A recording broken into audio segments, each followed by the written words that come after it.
Right after the Big Bang, the universe was nothing but darkness and chaos. So how did the very first galaxies take shape in that void? In the next few minutes, we'll explore the mysterious birth of cosmic cities of stars, a story stranger than you might expect. If you enjoy these journeys through the universe, please like, subscribe, and share. Thank you for being here. Now, let's begin. The universe cools. A sea of plasma stretches across all directions, a glowing medium of electrons and protons tightly coupled to light. For hundreds of thousands of years after the first expansion, radiation cannot travel freely, trapped in endless scattering. Then, as temperature falls to a threshold, electrons slip into orbit around protons, forming the first neutral hydrogen atoms. The cosmos recombines. With matter and light no longer bound, photons stream out into space, travelling almost without end. What remains is the faint afterglow, stretched across time into the cosmic microwave background, a quiet record of a younger world. A simple change, and yet it reshapes everything. The fog is no longer blazing, but muted into transparency. The universe is only about 380,000 years old, a fraction of its eventual span. The transition seems swift when measured against the immense scales to come, but it's already delayed compared to what the restless imagination of humans might expect.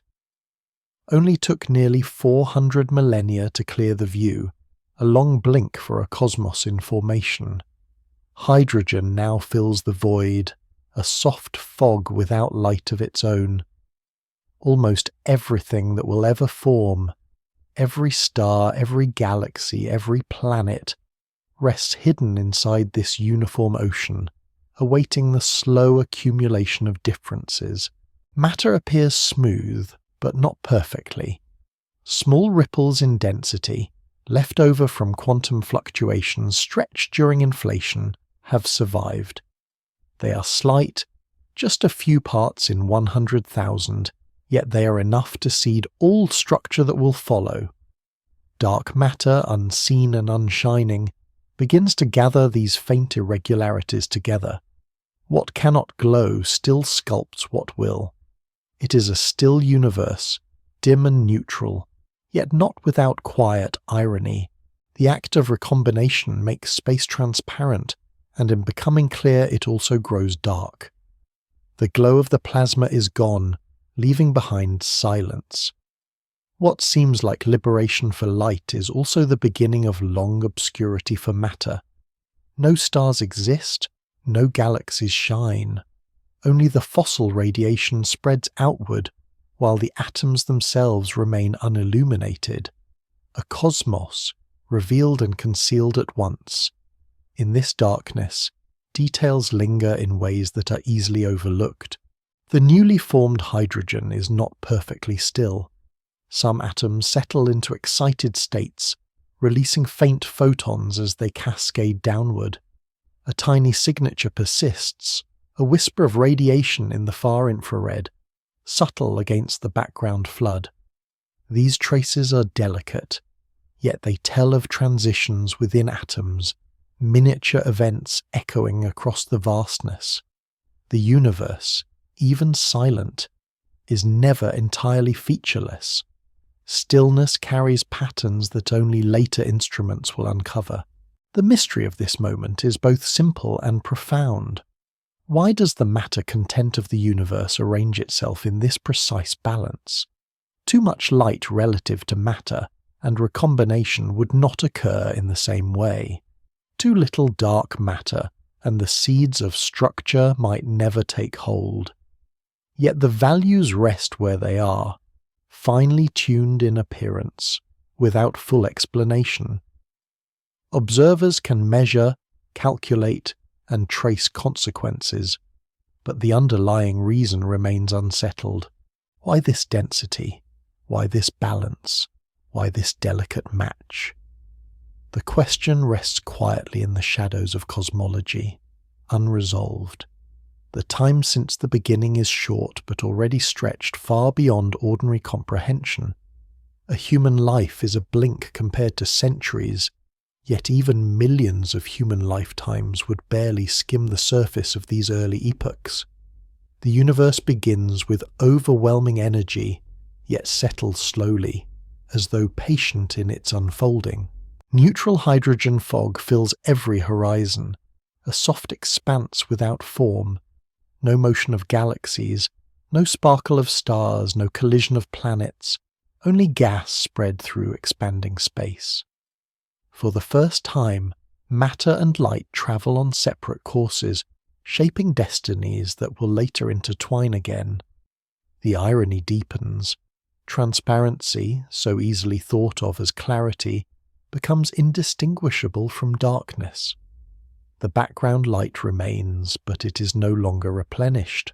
Stars have not yet ignited, galaxies have not yet taken shape, and so there is no new brilliance.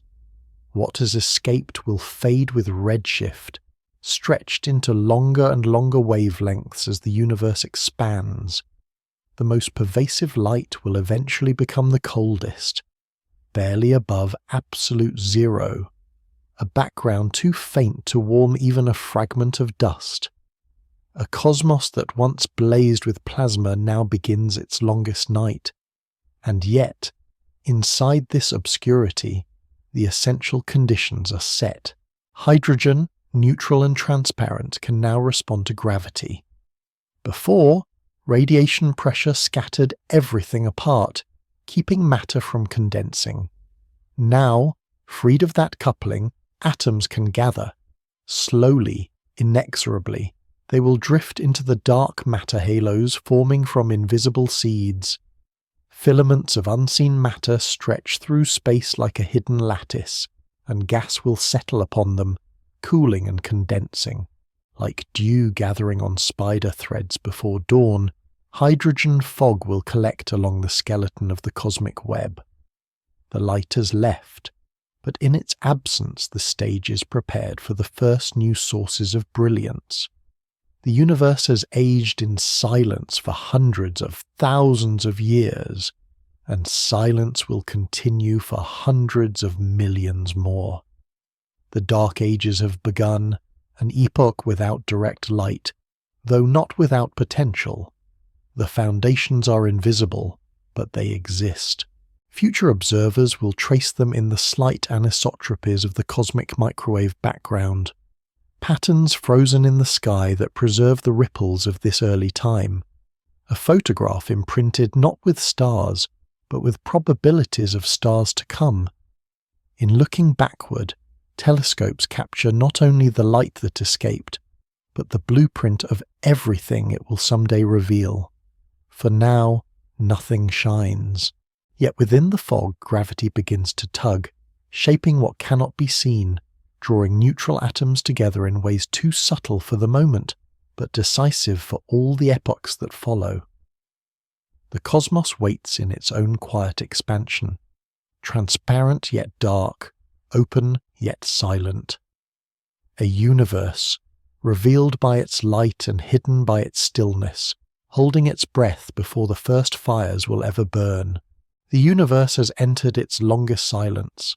Hundreds of millions of years stretch before the first stars awaken, and in that stillness nothing yet shines. Space is filled with neutral hydrogen and helium, smooth to the eye of imagination, but faintly irregular beneath the surface. Invisible scaffolding of dark matter deepens into halos, gravity pulling without radiance, shaping what will later be seen though it has no light of its own. The cosmos expands, cooling with each passing moment, a soft exhale of energy across an ever-growing void. This is the Dark Age, a time when transparency has arrived but illumination has not.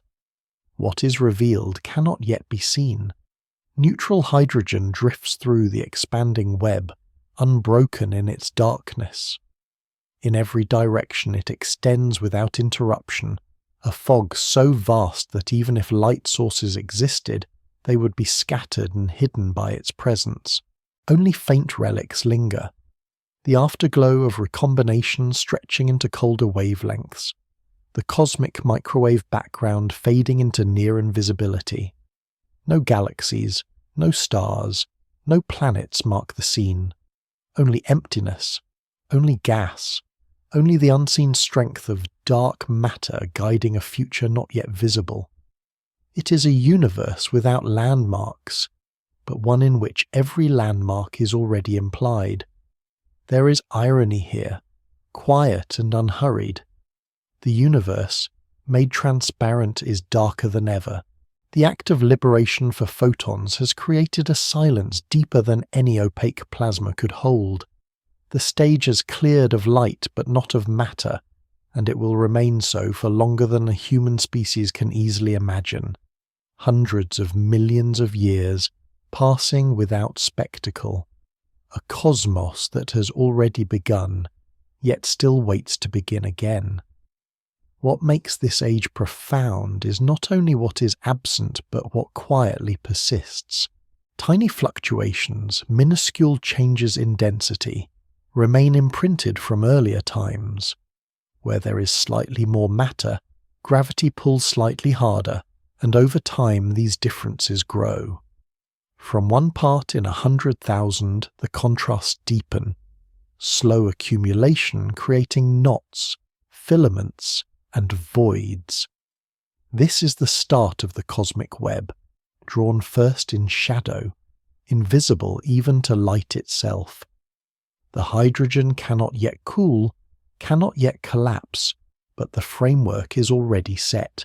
The invisible halos of dark matter cradle regions of gas, deepening their wells, waiting for the moment when cooling will allow the first collapse into stars. A gentle detail marks this age. Neutral hydrogen has its own signature transition, the spin flip of its electron, releasing photons at a wavelength of 21 centimeters. Though faint and absorbed, these emissions and absorptions pass through the fog, an echo of atoms flipping orientation, one by one, across an unlit sky. This radiation carries the potential to map the structure of the Dark Age, to show in shadow what is otherwise invisible. It is subtle, hidden beneath layers of later signal, but it exists, a tracer of silence across expanding space. The mystery of this epoch lies in its exact length. How long the Dark Ages lasted depends on the efficiency of cooling, the masses of halos, and the behavior of the first molecules. Did stars appear at 100 million years or closer to 200 million? Did the transition happen sharply, or was it drawn out across time like the slow lifting of a fog? Observations search for answers, instruments chase signals, but the precise unfolding remains only partially resolved. There is a span of waiting in which theory holds place, while evidence emerges only slowly from the depths of the sky. The ironies of time unfold gently. Only took 100 million years for the first sparks to form, yet for the universe this is an instant, brief as a breath. Only took the growth of tiny ripples to form the entire skeleton of the cosmic web, yet nothing is visible. Only took the clearing of plasma to create clarity, and that clarity arrives as absolute dark. A universe poised between silence and the first noise of stars, holding its quiet contradictions with patience. The analogy is simple but fitting. The cosmos is like a landscape before dawn, the air clear but the ground still shadowed. Shapes are present but not revealed, outlines exist but not yet drawn in light. Gravity is the artist waiting to begin, and matter is the canvas stretched across endless dimensions. What is absent is only illumination, and illumination will come. For now the fog remains unbroken, awaiting its first breach. The cosmic microwave background, that faint relic glow, still floods the universe during this time. It is cooler with each passing expansion, stretched into longer and longer wavelengths, drifting from orange fire to faint microwave hum. It fills every horizon with equal intensity, a reminder of the earlier plasma, but it no longer shapes matter. It is an archive of what has passed, not an actor in what is to come. The light of recombination watches silently as the structures of the future gather in shadow. Dark matter halos deepen. They grow by merging with others, invisible knots swelling along the filaments of the hidden web. Hydrogen gas falls into these wells, drawn by gravity but unable yet to cool efficiently. Heat resist collapse. Molecules of hydrogen form only in trace amounts, fragile and easily destroyed. Cooling remains slow, preventing rapid star formation. The universe is filled with potential wells unable to ignite, structures forming that cannot yet shine. Every halo holds the possibility of stars, but those stars remain unborn. The irony is tender. A universe filled with matter and possibility remains almost indistinguishable from nothing. A cosmos in which everything is prepared still shows nothing to the eye. The seeds of brilliance grow in silence, and silence holds dominion for ages. Transparency is mistaken for emptiness, but emptiness is only disguise. The scale of this waiting humbles any comparison. A human culture might measure centuries, millennia, epochs of recorded memory, but these are all fragments against the millions of years the universe remains dark. Time flows differently on these scales, not measured in lifetimes, but in the gradual accumulation of matter into halos and webs. Even silence has structure, and even waiting has form. At last, the Dark Age rests as a paradox of clarity and concealment. Light is free, but none is produced. Matter gathers, but none is revealed. Structures form invisibly, yet will later give rise to everything visible. The universe holds its breath across an unlit horizon, hydrogen fog drifting into the scaffolding of the cosmic web, waiting for the first fires that will break the silence. The universe continues to expand into its dark silence, but within that stillness patterns begin to take shape. What once appeared almost smooth is now traced by faint irregularities, fluctuations in density that have been stretched across space since the earliest inflationary moment. Gravity responds to those slight differences, pulling matter inward where it is slightly denser and allowing voids to open where it is thinner. The invisible substance known as dark matter gathers most strongly, responding only to gravity and not to light, forming halos of mass that serve as invisible seeds of structure.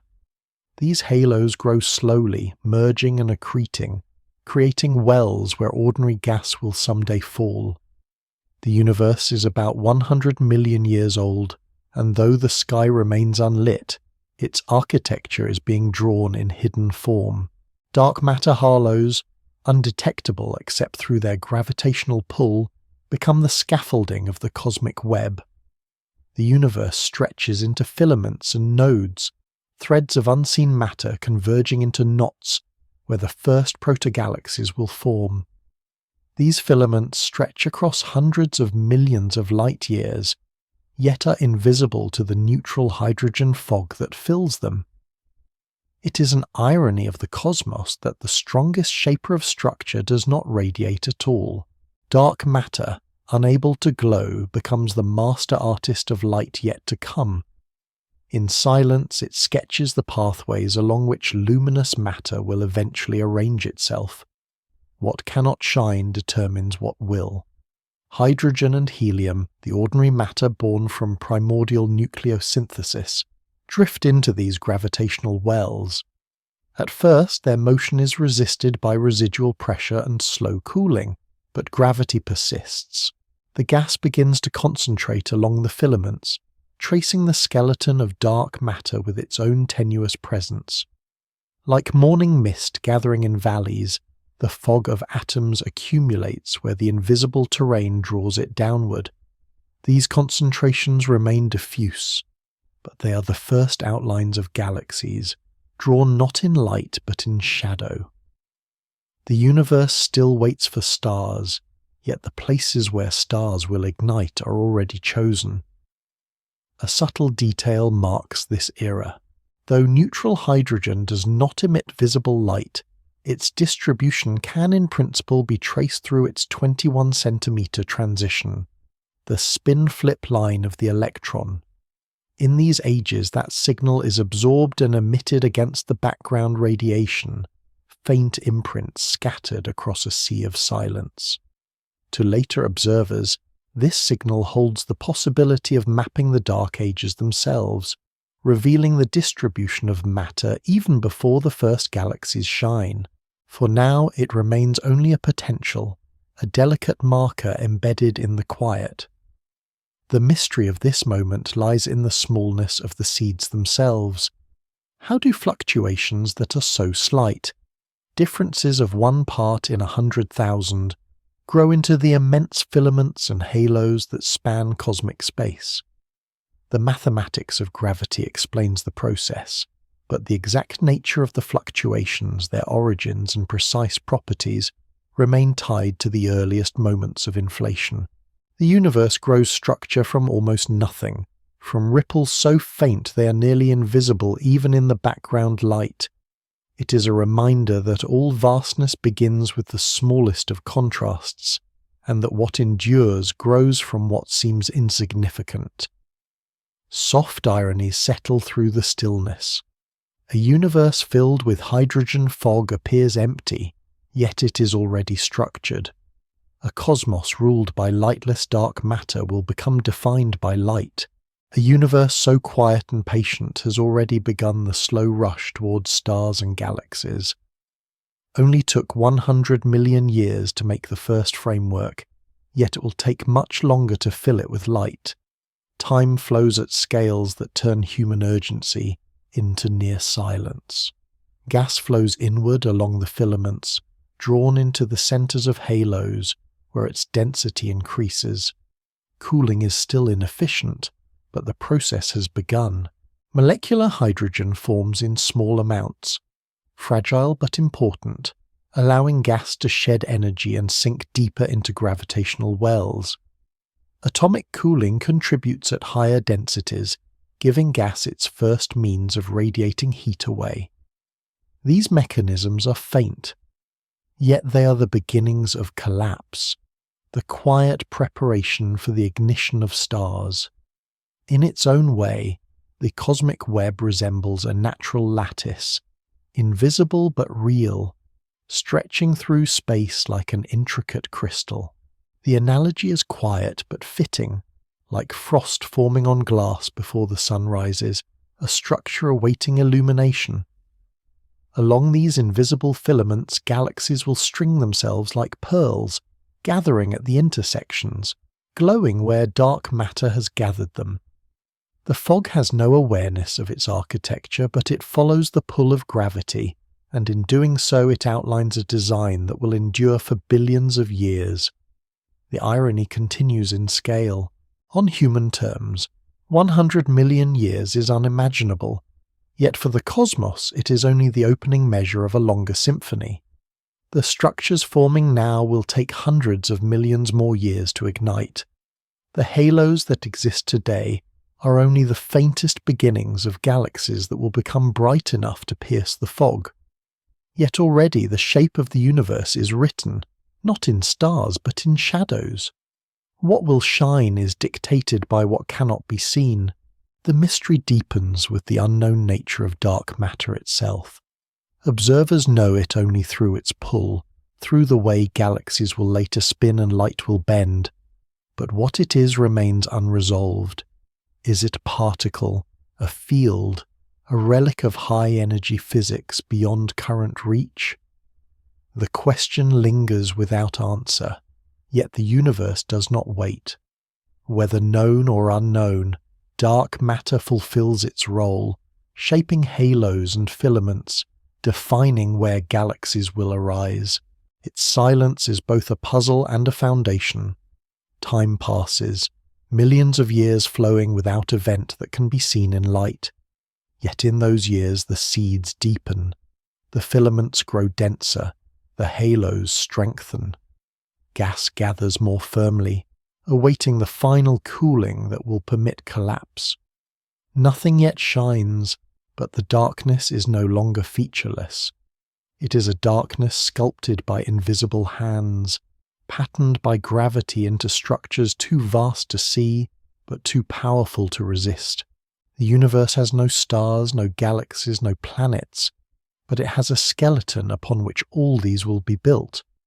This silence of the Dark Ages continues, but it is not the silence of emptiness. It is the silence of preparation, of scaffolding rising in shadow before the first walls are set, of outlines drawn before the paint is applied. The cosmos is in waiting, but not idle. Matter follows gravity. Dark matter gathers halos.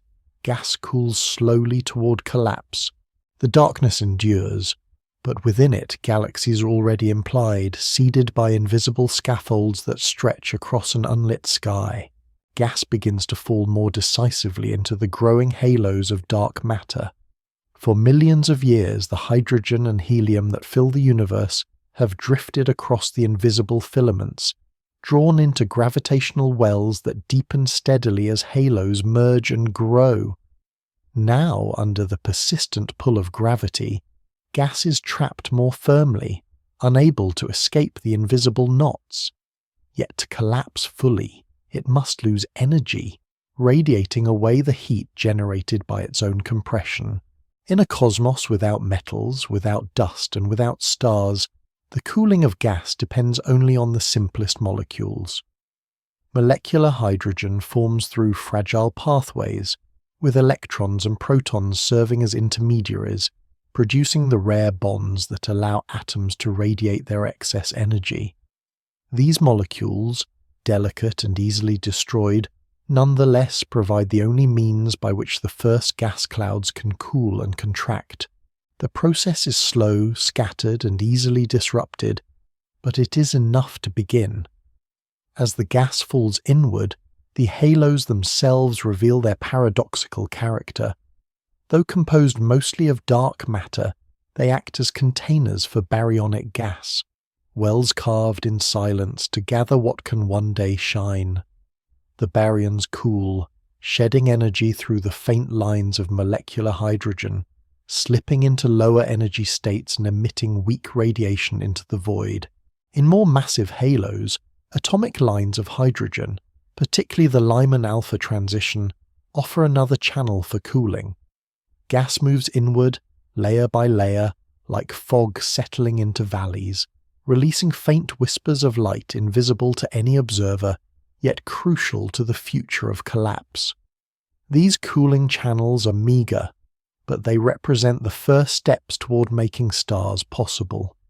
Without them, the fog of hydrogen would remain suspended indefinitely, never igniting, never condensing. Ironies settle quietly into this process. The first molecules, insignificant in abundance, carry the burden of cooling entire galaxies. The universe must depend on fragility to create brilliance. A cosmos filled almost entirely with hydrogen requires rare traces of molecular bonds to take its next step. It only took a handful of molecules to make possible the condensation of clouds spanning thousands of light years. What seems most delicate becomes most decisive. The detail of these transitions carries a beauty of its own. The rotational and vibrational states of molecular hydrogen allow the gas to radiate photons as it cools, but only at very low efficiency. These transitions are faint, lines buried deep in the infrared, yet they are the only release valves available. The universe, in these ages, cools in whispers, gas losing its heat one photon at a time, each event imperceptible, yet across immense volumes they add together to alter the course of structure. The halos that can achieve sufficient cooling will proceed toward collapse, while those too small or disrupted remain inert. Thus, the population of the earlier star-forming clouds is shaped not only by gravity, but by molecular physics, by the probabilities of faint transitions within hydrogen molecules. Mysteries surround this stage. What is the minimum halo mass capable of cooling and collapsing into stars? Estimates suggest halos with masses of around 100,000 to 1 million times that of the Sun, but uncertainties remain. Feedback from earlier collapses, the destruction of molecules by ultraviolet photons, and the delicate balance between heating and cooling all complicate the picture. Some halos may succeed, others may fail, and the history of the first stars depends on this distribution. Did the earlier stars arise sparsely, in isolated halos, or in greater numbers across many sites? Observations cannot yet fully answer, leaving the details suspended in theory. Gas continues to settle, a process both slow and inexorable. As it cools, it forms denser clouds within the halos, fragmenting under gravity into clumps that will eventually collapse further. The interplay of cooling and contraction dictates the path forward. If cooling is too slow, pressure resists collapse, and the cloud stabilizes. If cooling proceeds efficiently, collapse accelerates, density rises, and stars are inevitable. This is the knife edge on which the early cosmos rests, a balance of molecular transitions shaping galaxies before galaxies exist. The irony is simple but profound. The formation of vast luminous structures depends on the faintest of atomic whispers. The analogy of dew continues. Just as moisture condenses on the strands of an invisible web, hydrogen gathers on the lattice of dark matter, cooling into droplets of gas that will one day ignite. The cosmic web is the surface upon which this condensation occurs, unseen yet crucial, delicate yet vast. The fog gathers slowly, pooling where gravity permits, shining only in transitions too faint to light the darkness. Yet this pooling, quiet as it seems, is the threshold between silence and brilliance. Irony deepens further. The gas clouds that manage to cool most efficiently will form the most massive stars, and those stars will live the shortest lives. The slower the preparation, the more fleeting the reward. Only took hundreds of millions of years to gather the first dense clouds, and when they ignite, their light will last for barely 1,000,000 years. The cosmos lingers in patience, only to be lit by lives as brief as sparks. The mystery of fragmentation remains unsolved. How does primordial gas, without metals or dust, divide into clumps? Modern star formation involves cooling by heavier elements, by carbon and oxygen, by dust grains radiating in the infrared. In the absence of such aids, the process is far less certain. Did the first clouds collapse monolithically into single giant stars, or did they fragment into smaller groups? The answers shape the first generation of stars, their masses, their lifetimes, and the feedback they provide. The silence of the Dark Age holds this question without reply. The halos themselves grow through mergers, colliding and joining into larger structures. Gas clouds within them are stirred, heated, and sometimes stripped, delaying collapse even as they prepare it. Not all paths move forward smoothly. Some halos lose their gas to tidal interactions. Others have their molecules destroyed by stray photons from nearby collapses. The web is not uniform in its timing. Pockets advance, others wait, creating a patchwork of readiness across the sky. Through these processes, the gas within halos becomes denser and colder, preparing itself for the first ignition. Nothing shines yet, but the conditions are in place. The irony holds. What cannot shine is shaping all that will shine. Invisible halos, invisible molecules, invisible transitions, all lay the groundwork for brilliance. The stage is still silent, but the silence is pregnant with light. The first stars are close, though close in cosmic terms still means tens of millions of years. The universe, expanding all the while, continues to dilute the background radiation, stretching it colder and fainter. Against this backdrop, the halos grow denser relative to their surroundings. Their contrast increases, their ability to gather gas improves, and the likelihood of collapse rises. The first regions of the cosmos are readying themselves for fire, though that fire will burn briefly and change everything. Darkness endures, but no longer as featureless emptiness. The darkness is structured, seeded, cooled, and prepared. The fog has begun to condense.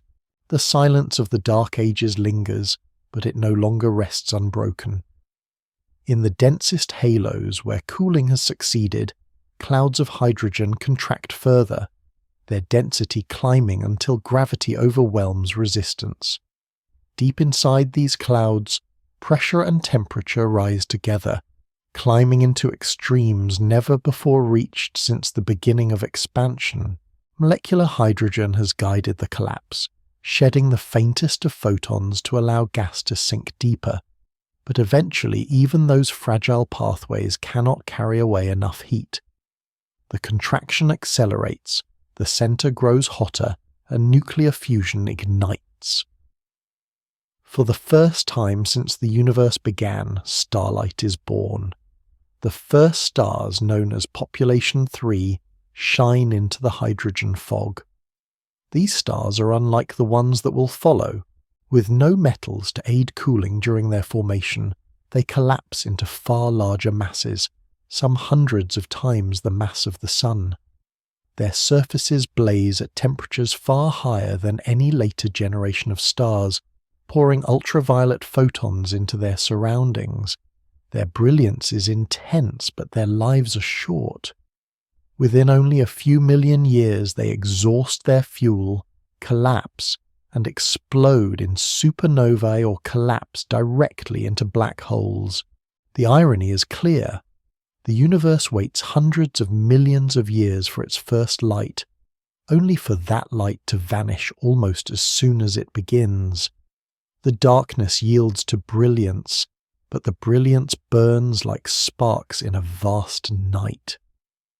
The appearance of these first stars is transformative. Their radiation begins to ionize the hydrogen fog that surrounds them, creating bubbles of transparency in the neutral sea. These bubbles expand outward, irregular and fragile, scattering light and reshaping the medium that held silence for so long. In some regions, the Lyman alpha photons they emit scatter through neutral hydrogen, glowing faintly as they lose energy. The universe becomes patchy, dotted with halos of ultraviolet light diffused into the fog, shadows and brightness interwoven in new complexity. Light has returned, but it arrives unevenly, carving the hydrogen sea into illuminated islands separated by oceans of darkness. The irony continues with their feedback. The very stars that ignite also sow the seeds of disruption. Their radiation heats the surrounding gas, driving it away from the halos that gave them birth. Their winds and explosions expel matter into the intergalactic medium, disrupting subsequent collapse. Gas that took hundreds of millions of years to condense is scattered again in mere moments.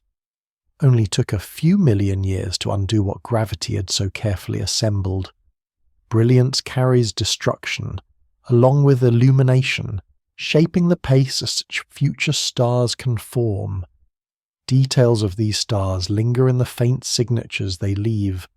The ultraviolet radiation interacts with neutral hydrogen, creating scattering that influences the 21 centimeter background.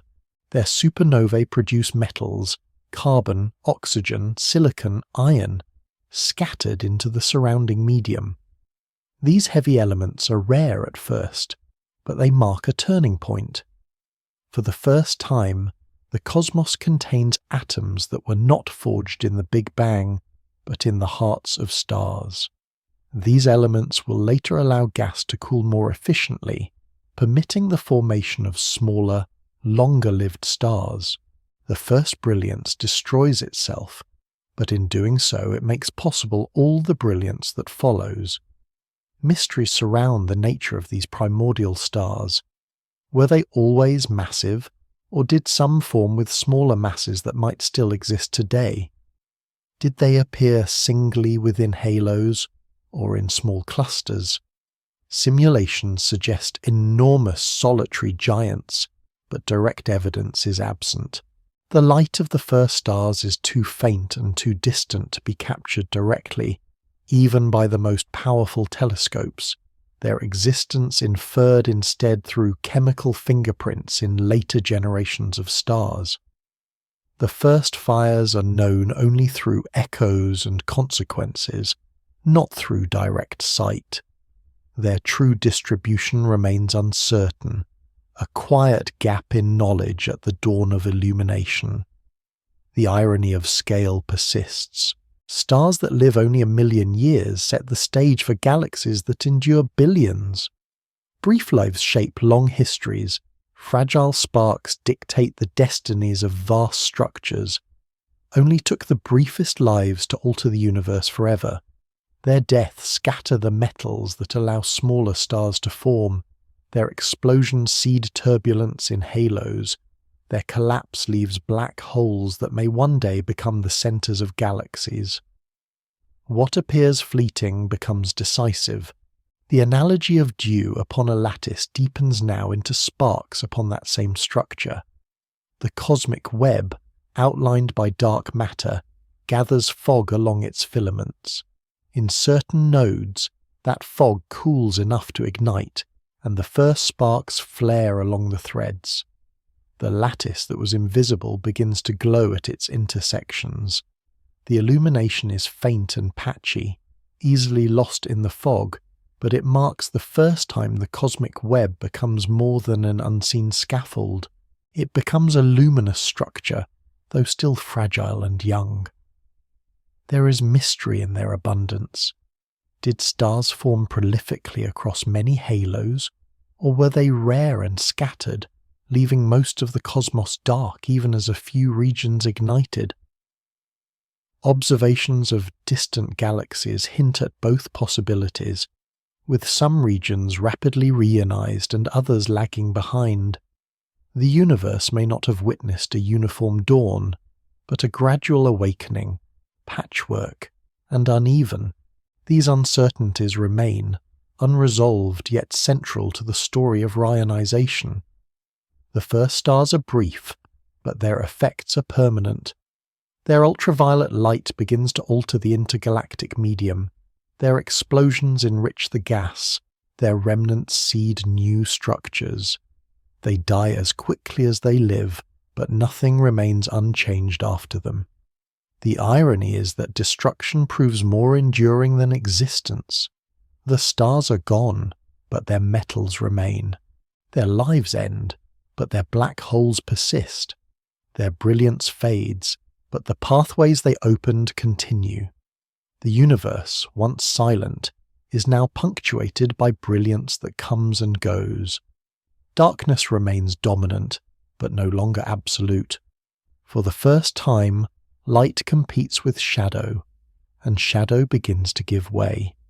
In only a few million years, the cosmos has shifted from silence to spectacle. Yet the spectacle is fleeting, fragile, easily undone, and easily missed. To human imagination, it might appear a grand unveiling, but to the cosmos it is still only the faintest beginning. The stars of Population 3 pass quickly, and with them ends the first chapter of illumination. Their deaths scatter the elements needed for the next generation of stars, a generation that will live longer and shine more steadily. The fog remains, but it has been stirred, enriched, and altered. The first sparks of starlight have ended, but the promise of galaxies has begun. The first stars vanish almost as quickly as they appear. Their lives, brilliant and brief, end in violent collapse, scattering their substance outward into the hydrogen fog that still fills the cosmos. Some collapse directly into black holes, swallowing themselves in silence.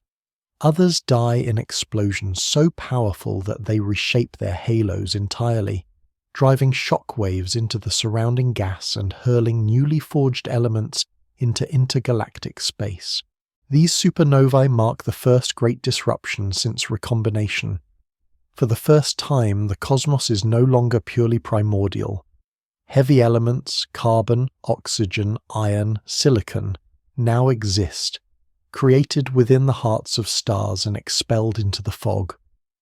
A universe of pure hydrogen and helium is gone forever. The enrichment is slight, measured in trace abundances, but it is decisive. Gas clouds that will collapse in the future will cool differently, fragment differently, and form stars unlike those that came before. The explosions themselves ripple outward, stirring turbulence within the halos. Gas that took hundreds of millions of years to gather is swept away in an instant, stripped from the shallowest wells, lost back into the intergalactic medium. A halo that carefully prepared itself for star formation may find its reservoir blown apart by the very stars it produced. Irony governs this process. The first brilliance is self-defeating, undoing the very structures that made it possible.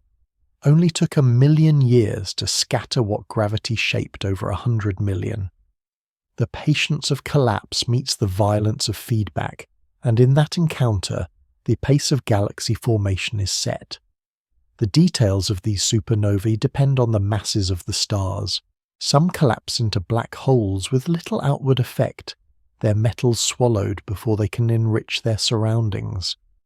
Others die in pair instability explosions, rare and extreme events that completely disrupt the star, leaving no remnant but scattering vast quantities of metals into space.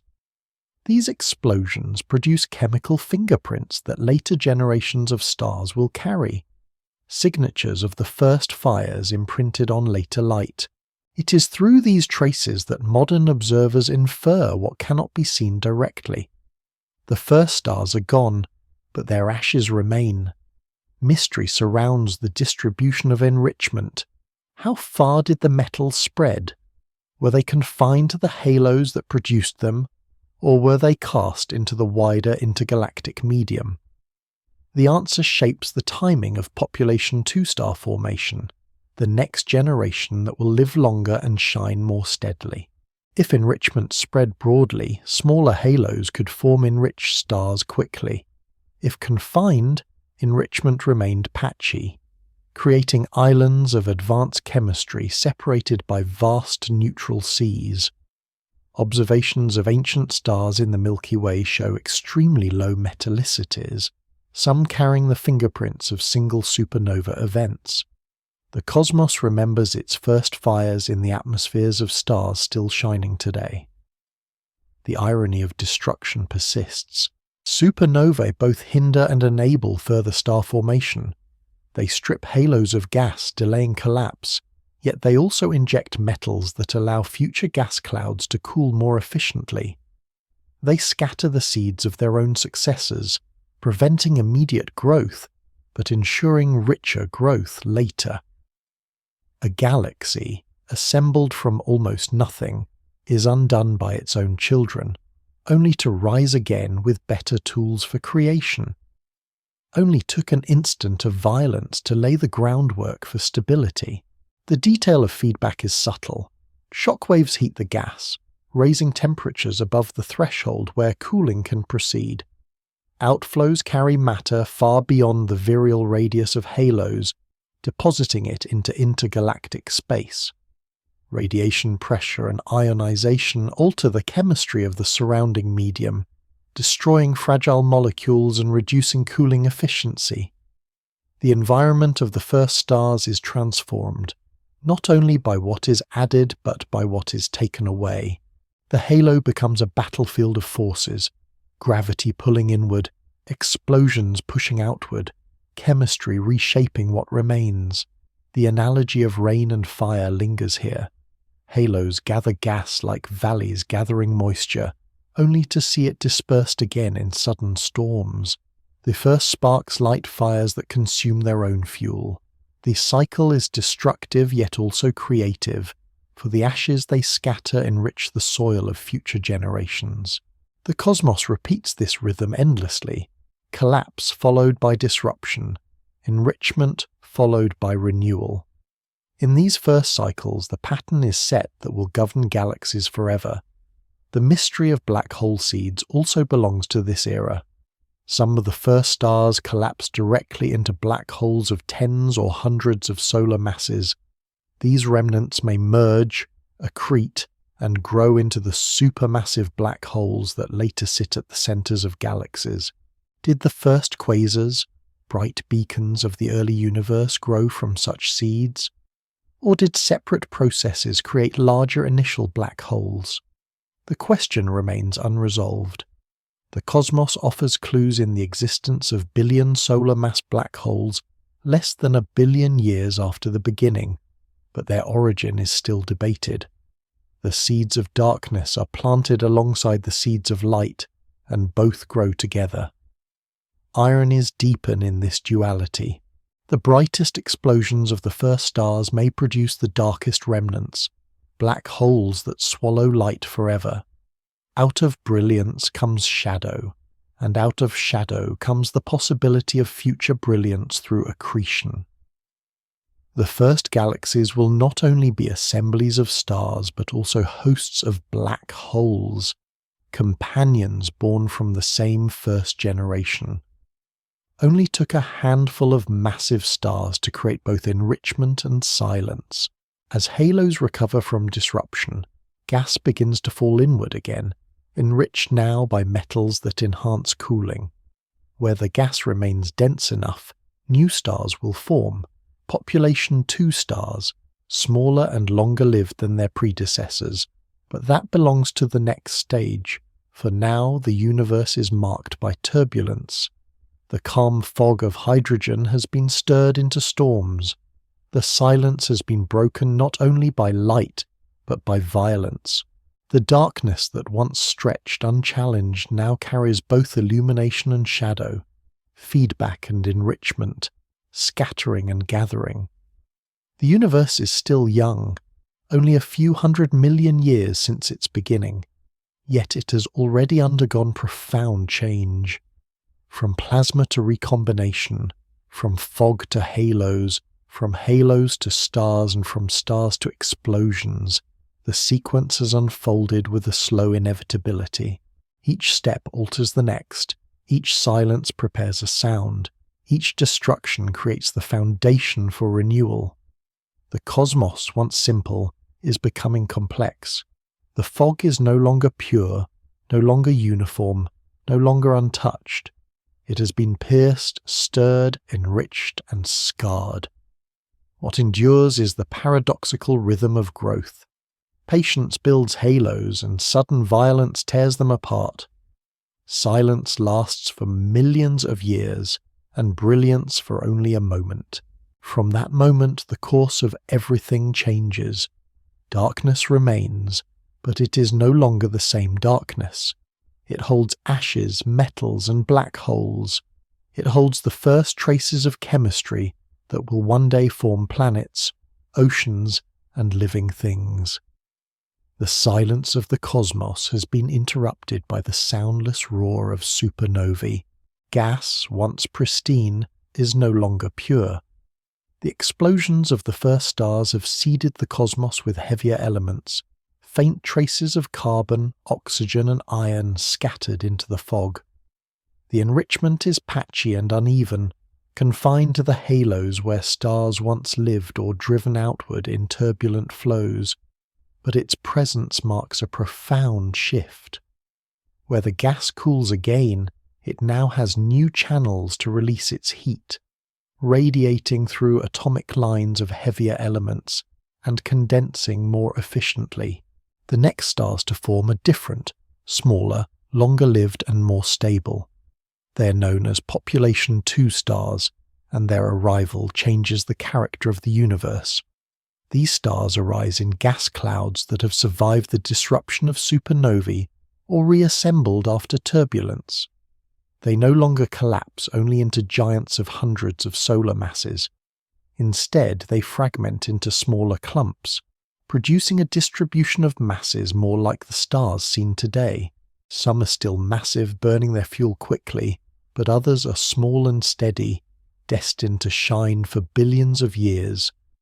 The cosmos for the first time produces stars with lifetimes long enough to endure across cosmic history. Irony persists in this process. The most fragile molecules shaped the most massive stars, and those massive stars destroyed themselves. Now, the ashes of their destruction allow smaller stars to live far longer, outlasting the giants that gave them birth. Only took a few scattered explosions to turn impermanence into endurance. The details of enrichment guide the character of these new stars. Even trace amounts of carbon and oxygen enable efficient cooling at low temperatures, allowing gas to fragment into finer structures. Dust grains, though rare, begin to form, further enhancing radiative loss. Cooling improves, fragmentation increases, and star-forming regions become more complex. This complexity is the foundation of galaxies. The halos that once held only a few massive stars now hold many, distributed across scales and masses. In time, these clusters of stars merge, interact, and grow into systems that resemble protogalaxies. The cosmos takes another step toward the structures that fill the skies today. The mystery of this transition lies in its timing.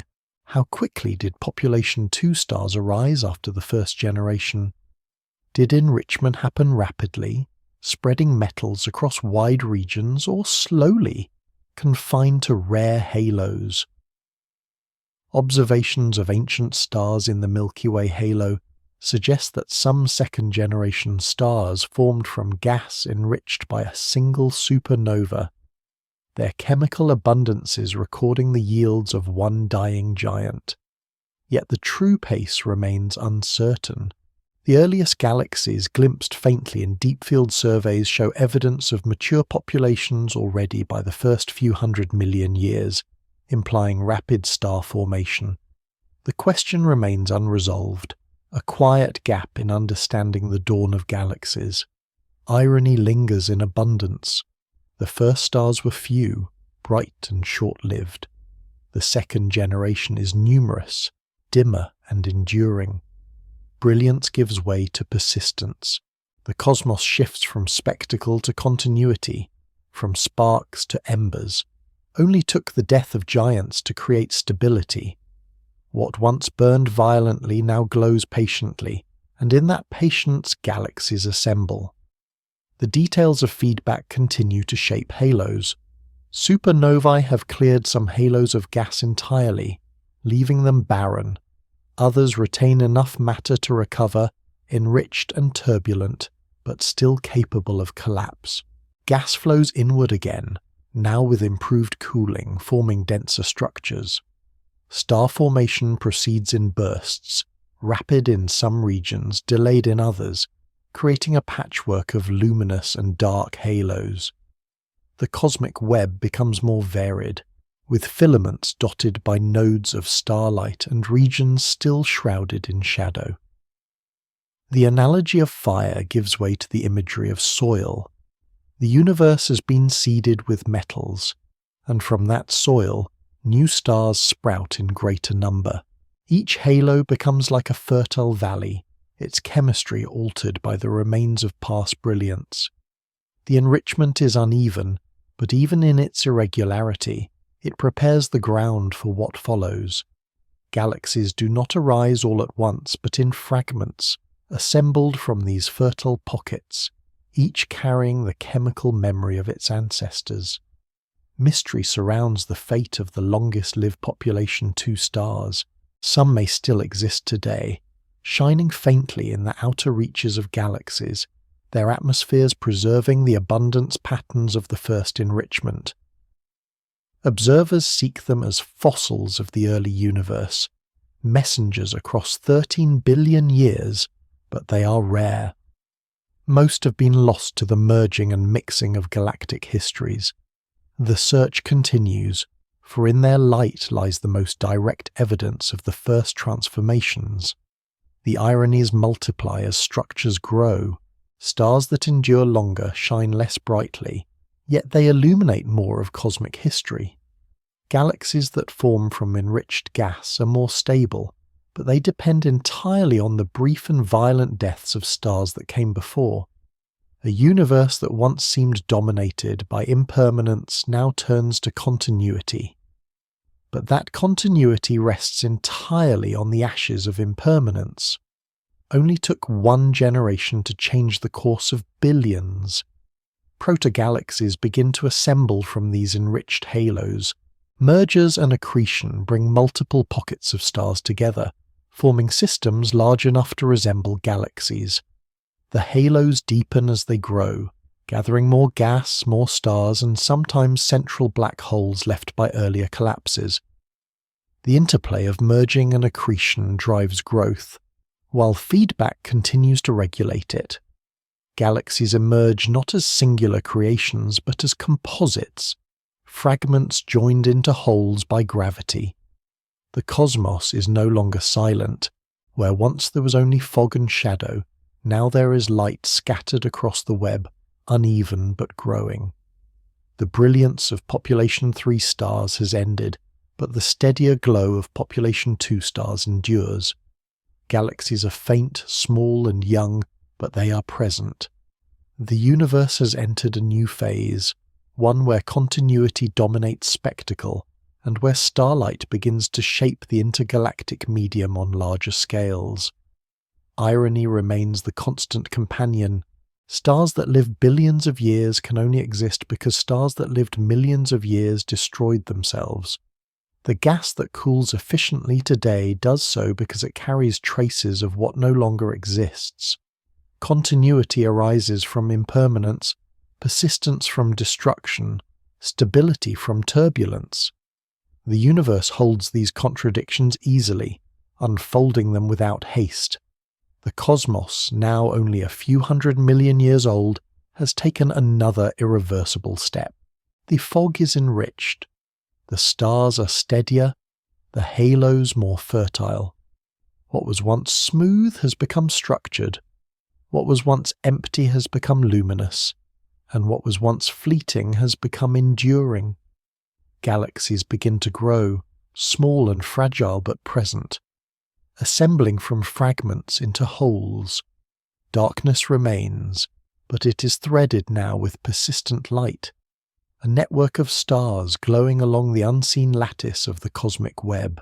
The universe continues its transformation as halos merge and accrete, drawing together not only gas but also the stars already formed within them. What began as scattered islands of light becomes more organized as proto-galaxies assemble from fragments. Gravity, indifferent to the individuality of halos, binds them into larger structures, weaving small systems into bigger ones, shaping the cosmos into an interconnected network.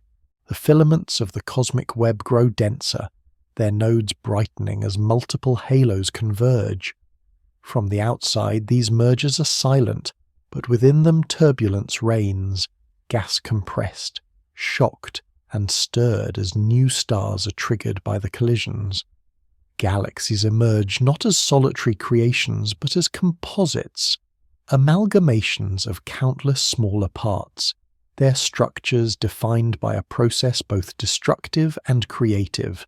Gas continues to flow into halos from the intergalactic medium, streaming along filaments like rivers feeding lakes.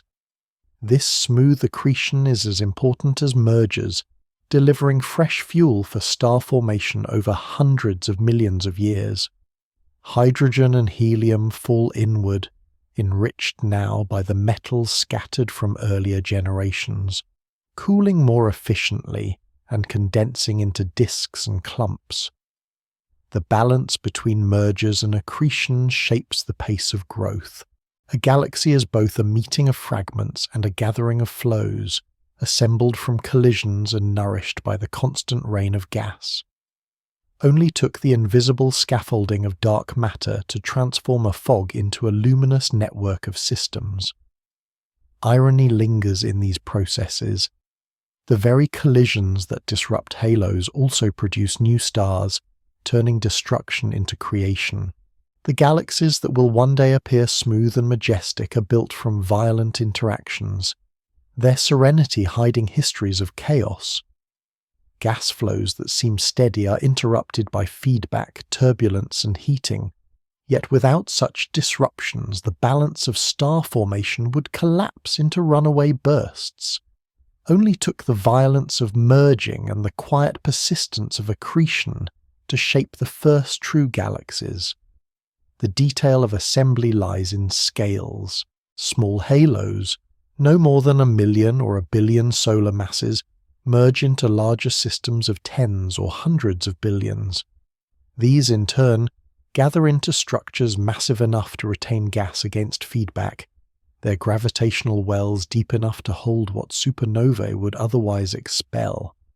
In these deeper potentials, star formation can proceed more continuously, stabilized by the retention of fuel. Protoclusters form, groups of galaxies drawn together, already foreshadowing the larger-scale structures that will dominate later epochs.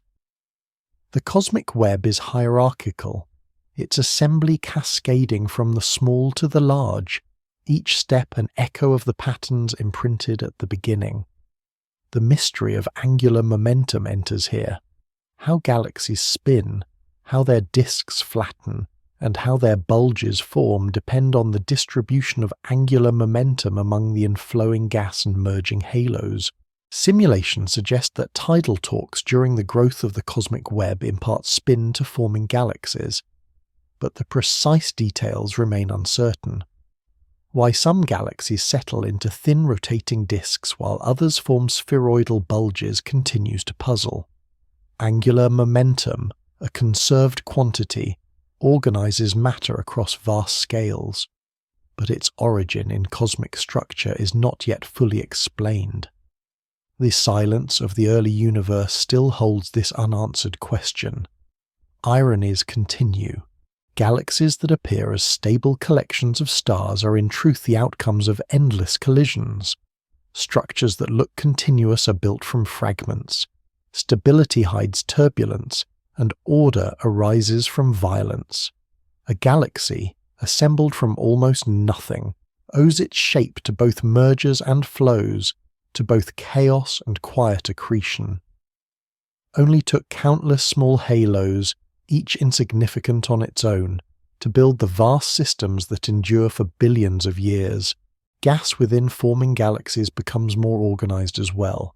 Inflows settle into rotating disks, supported by angular momentum.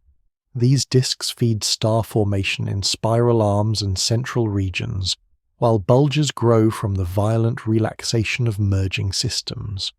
Dwarf galaxies orbit as satellites, themselves shaped by feedback and tidal stripping, providing both stars and gas to their larger companions. The diversity of galactic forms emerges even in these early times, though faint and young compared to later epochs. Some systems become compact and spheroidal, others thin and rotating, still others irregular, their shapes defined by recent collisions. Diversity grows from common origins, variety from uniform beginnings. The analogy of rivers and deltas suits this stage. The cosmic web channels gas like rivers, feeding into the deltas of galaxies, where the flow spreads and settles, forming fertile regions of star formation. Just as a delta accumulates silt from upstream, galaxies accumulate stars, gas, and metals from the streams of the web. The patterns are not uniform, but they are consistent across scales. Each galaxy is both unique and a reflection of the same process, a node in the larger network. Mystery persists in the efficiency of star formation. How much of the inflowing gas becomes stars, and how much is lost to feedback remains uncertain. Observations of high redshift galaxies suggest high rates of star formation, yet simulations show that feedback must regulate these rates to prevent runaway collapse. The balance between cooling, accretion, turbulence, and feedback defines the early galaxies, but the precise values are unresolved. The faint light of the earlier systems offers only glimpses, leaving details hidden. Irony is evident in scales of time. The processes of merging and accretion take hundreds of millions of years, yet the stars they ignite may live only a few million. Brilliance arises quickly from long preparation, and that brilliance fades while the structures that hosted it continue to grow. Galaxies become enduring while their stars remain impermanent. Only took centuries of waiting for a single halo to collapse, and yet the stars within it burn out in an instant of cosmic time. The universe, now several 100 million years old, is no longer dominated by silence. Galaxies, though faint and scattered, dot the web, small beacons of light glowing against the neutral fog. Their numbers increase as more halos merge, as more gas accretes, as more stars form. The hydrogen fog remains largely neutral, but it is increasingly punctuated by luminous systems. The patchwork of darkness and light spreads, uneven and growing, a dawn not yet complete but underway. The irony of perspective deepens. To human eyes, galaxies seem ancient, stable, and permanent. To the cosmos, they are new, fragile, and still forming, their shapes uncertain, their growth ongoing. They are both transient and enduring, both products of violence and symbols of order. The first galaxies are not the grand spirals and ellipticals seen nearby today, but irregular collections of stars and gas, messy and faint. Yet from these beginnings will come the systems that shape cosmic history. The cosmos holds its rhythm steady. Mergers and accretion continue, building ever larger systems. Stars form in bursts regulated by feedback. Metals spread, cooling improves, and structure becomes more complex. The fog remains, but the fog is now lit from within, punctured by the light of galaxies. Silence is broken, but not banished. Darkness is pierced, but not erased. The first galaxies, fragile and irregular, have taken their place in the cosmic web. As protogalaxies assemble from fragments, their shapes begin to reflect not only mass but motion. Angular momentum imparted through tidal torques and mergers dictates how inflowing gas arranges itself. Streams of hydrogen and helium fall inward, yet they do not collapse straight to the center. Instead, they conserve the small spins acquired during the growth of the cosmic web, settling into rotating structures. Disks form, thin and fragile, with stars condensing along their planes. In other regions, violent mergers scramble the orbits, producing more spheroidal bulges. The earliest galaxies carry both tendencies, rotation imposed by gentle accretion and dispersion imposed by collisions. The balance between these processes shapes the forms that will persist for billions of years. Gas streaming into halos is enriched now by the first metals, permitting efficient cooling.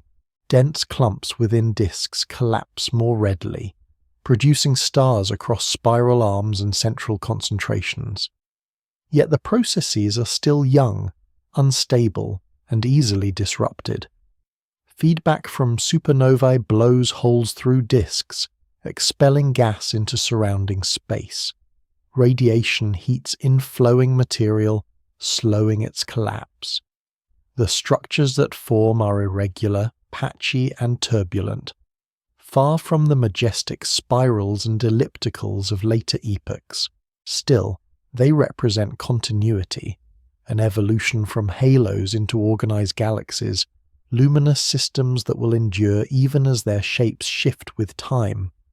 Only took the faintest spins to arrange chaos into order, only took turbulence to hide stability within apparent disorder. Irony permeates this stage. Galaxies that appear stable are continually disturbed by mergers. Disks that appear thin are thickened by turbulence. Rotation, which brings order, is born from irregular motions of inflowing gas. What seems serene in later times is, in its origins, forged in imbalance. A galaxy is not a quiet structure imposed on chaos, but the outcome of chaos itself. Only took collisions and disturbances to make possible the impression of calm. The details of angular momentum remain uncertain. Simulations show that gas acquires spin from the torques of nearby structures during collapse, but the distribution of that spin and how it evolves through mergers is not fully resolved. Some galaxies settle into disks, others into bulges, still others into irregular forms. The relative contributions of smooth accretion and violent merging remain debated. The mystery is unresolved, leaving the origin of galactic morphology as one of the quiet questions still whispered by cosmology. Dwarf galaxies orbit the larger systems, satellites bound by gravity to their hosts. They form stars in bursts, often disrupted by feedback, sometimes stripped of their gas by tidal forces. Many will survive to the present, relics of the early universe preserved as faint companions to massive galaxies. Their histories record the fragility of early star formation, the balance of retention and loss in shallow halos. Each dwarf carries its own memory of enrichment, its own pattern of chemical abundances, fossils of the first cycles of star formation. Gas inflows are not steady rivers, but intermittent streams, shaped by the expanding cosmos. As the universe grows, accretion slows, but in these early epochs it remains vigorous. Cold flows penetrate the halos, delivering material directly to disks, bypassing shocks that would otherwise heat and delay collapse. These flows sustain star formation even as feedback expels gas, balancing loss with replenishment. The cosmic web channels matter like veins, feeding galaxies continuously with the raw material of stars. Irony lies here as well. Galaxies are both self-contained and utterly dependent on their surroundings. Only took invisible filaments to determine the growth of luminous systems. The analogy of dance fits this stage. Stars, gas, and halos move in rhythms defined by gravity, rotation, and collision. Disks spin, bulges swell, satellites orbit, and streams feed. The choreography is chaotic, yet patterns emerge. Order grows from disorder, structure from turbulence. The galaxies of the early universe are young dancers in a performance that will last billions of years, their steps improvised yet guided by the laws of motion. Mystery persists in the fate of disks.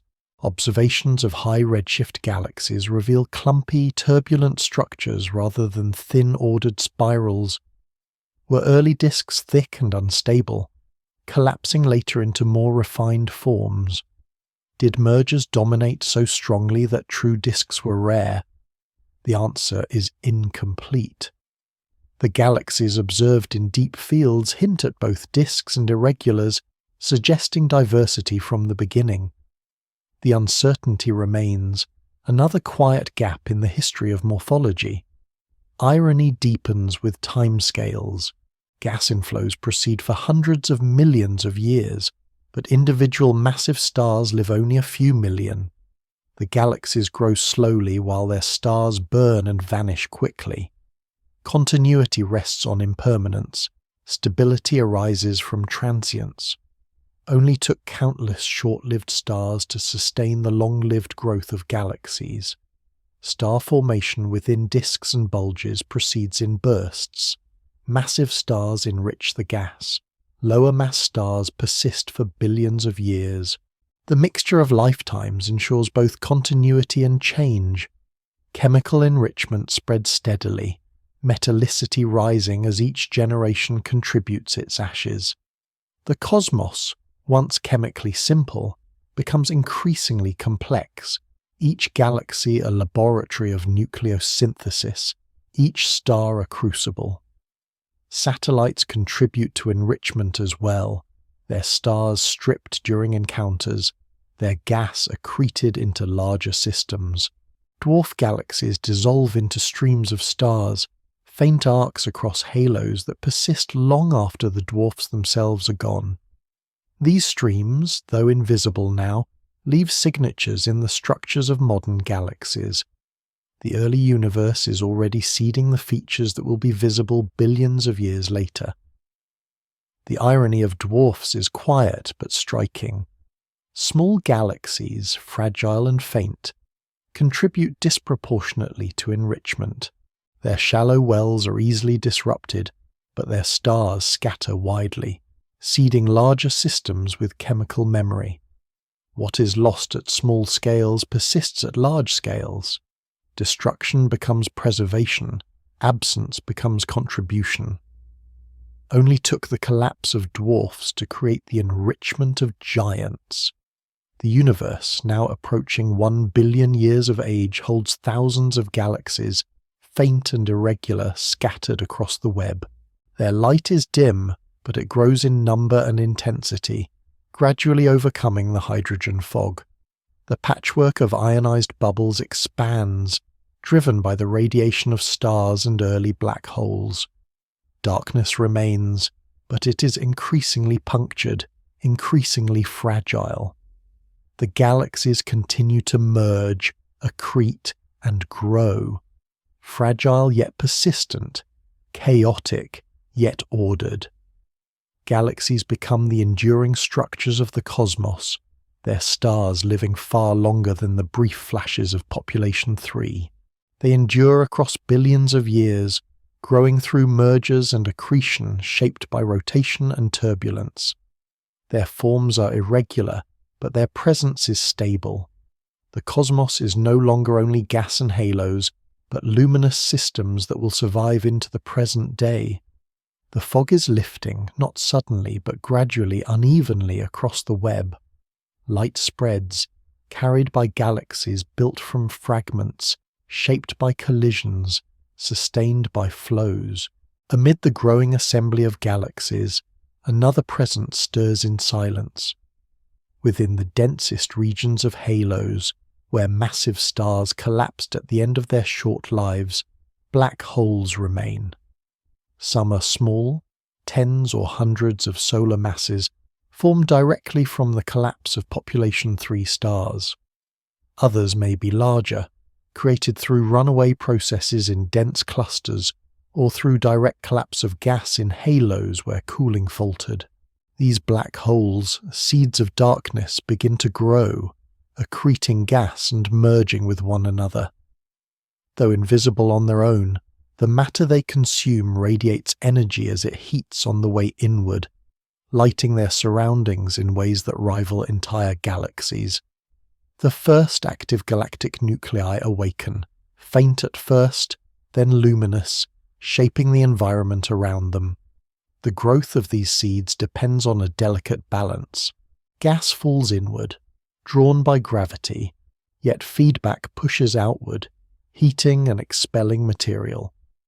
When gas streams directly onto a black hole at high rates, it produces bright emission, ultraviolet and X-rays that escape even into the surrounding hydrogen fog.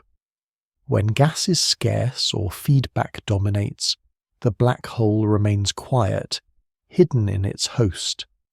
This rhythm of feeding and starving repeats, shaping not only the black holes themselves but the galaxies that host them. A galaxy may grow stars while its central black hole sleeps, then be quenched when accretion ignites, its gas heated or expelled. The dance of stars and black holes begins here, in the faint first systems, long before the grand quasars that will shine across cosmic history. The irony of this process is immediate. The brightest sources of light at this stage arise from objects that are defined by their inability to release light. Black holes, whose essence is silence, announce their presence with brilliance. What should be darkness becomes illumination, not from the hole itself, but from matter destroyed on the way inward. Only took collapse into invisibility to create some of the most luminous objects in the cosmos. Details of their feedback ripple outward. Jets of relativistic particles blast through surrounding gas, carving cavities in the interstellar medium. Winds driven by radiation push against inflows, slowing star formation. The balance of heating and cooling shifts, altering the future of galaxies. In some halos, black hole activity regulates growth, preventing runaway starbursts. In others, it suppresses star formation entirely, leaving systems quenched even while their neighbours remain active. Galaxies and black holes are tied in feedback loops, each shaping the other in cycles that will continue for billions of years. Mystery surrounds their origins. How did black holes grow so large so quickly? Observations reveal quasars with masses of billions of suns less than 1 billion years after the beginning. Seeds from population 3 stars starting at only a few tens of solar masses seem too small to reach such masses in such short time. Alternative pathways are proposed: direct collapse of gas into black holes of 100,000 suns, or rapid runaway growth in dense clusters. Yet no pathway is certain, and the true origin of the earlier supermassive black holes remains unresolved. The cosmos shows the outcome, but the beginning remains obscure. Ironies accumulate. The smallest seeds may grow into the largest giants, while many larger halos may fail to form lasting black holes at all. Darkness becomes central to brilliance. Silence becomes central to noise. A galaxy may depend on the presence of an invisible remnant to regulate its growth, its stability shaped by what cannot be seen. Only took collapse into shadow to guide the course of light. The analogy of hearths and furnaces applies here. Black holes are like dark hearths at the centres of galaxies, gathering fuel from their surroundings, releasing heat and radiation into the environment. They warm and disrupt. They feed and regulate. They consume and illuminate. Their presence is hidden, but their influence is unmistakable. The cosmos that seemed governed by stars is also governed by shadows, and the interplay between the two defines the path forward. Galaxies that host feeding black holes become sites of extraordinary luminosity. Even in an epoch when most of the universe remains dark, active galactic nuclei can shine across vast distances, piercing the hydrogen fog with radiation energetic enough to alter its state. They contribute to the patchwork of ionization, their photons carving ionized regions alongside those of stars. The balance between stellar and black hole contributions remains debated, another mystery of cosmic dawn. Yet the dual sources of light, stars burning steadily and black holes flaring intermittently, together reshape the neutral universe into one increasingly transparent. Irony deepens with perspective. The black holes that prevent stars from forming also make galaxies visible by their emission. The agents of quenching are also beacons of detection. They suppress creation while amplifying illumination. Only took destruction at the smallest scales to produce brilliance at the largest. The details of accretion are turbulent. Gas spirals inward in disks, heated by friction to temperatures of millions of degrees, radiating across the spectrum. Some is swallowed, vanishing beyond the event horizon, but much is expelled, driven outward by winds and jets. The feeding process is inefficient in terms of consumption, but highly efficient in terms of influence. Black holes shape far more matter than they swallow, regulating galaxies far beyond their own scales. A central object no larger than a solar system can determine the fate of a galaxy spanning hundreds of thousands of light years. Mystery remains in the efficiency of growth. Can black holes sustain continuous accretion at high rates, or are they limited by feedback to short bursts? Observations of distant quasars suggest near-continuous growth in some cases, challenging theoretical limits. If seeds grew rapidly, how did they avoid feedback sufficient to starve them? The early history of black holes is written in uncertainties, their presence undeniable, but their path hidden.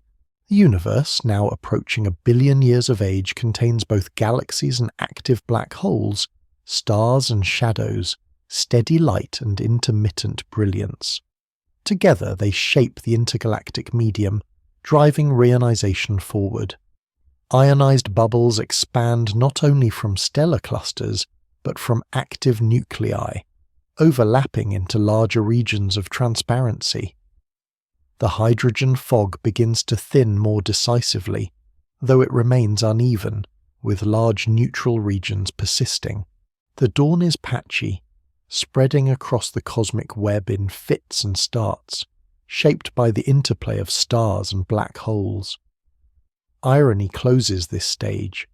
The same objects that cannot emit light define the pace of illumination. The same collapse that ends stars produces seeds of growth that regulate galaxies. A universe built from fog and light depends equally on shadow. Only took silence to shape sound. Only took darkness to guide dawn. The cosmos grows richer not in spite of contradictions, but because of them. As galaxies grow and black holes awaken, the light they emit begins to reveal itself in new ways. Ultraviolet photons from stars and active nuclei interact with the vast sea of neutral hydrogen that still fills most of the universe.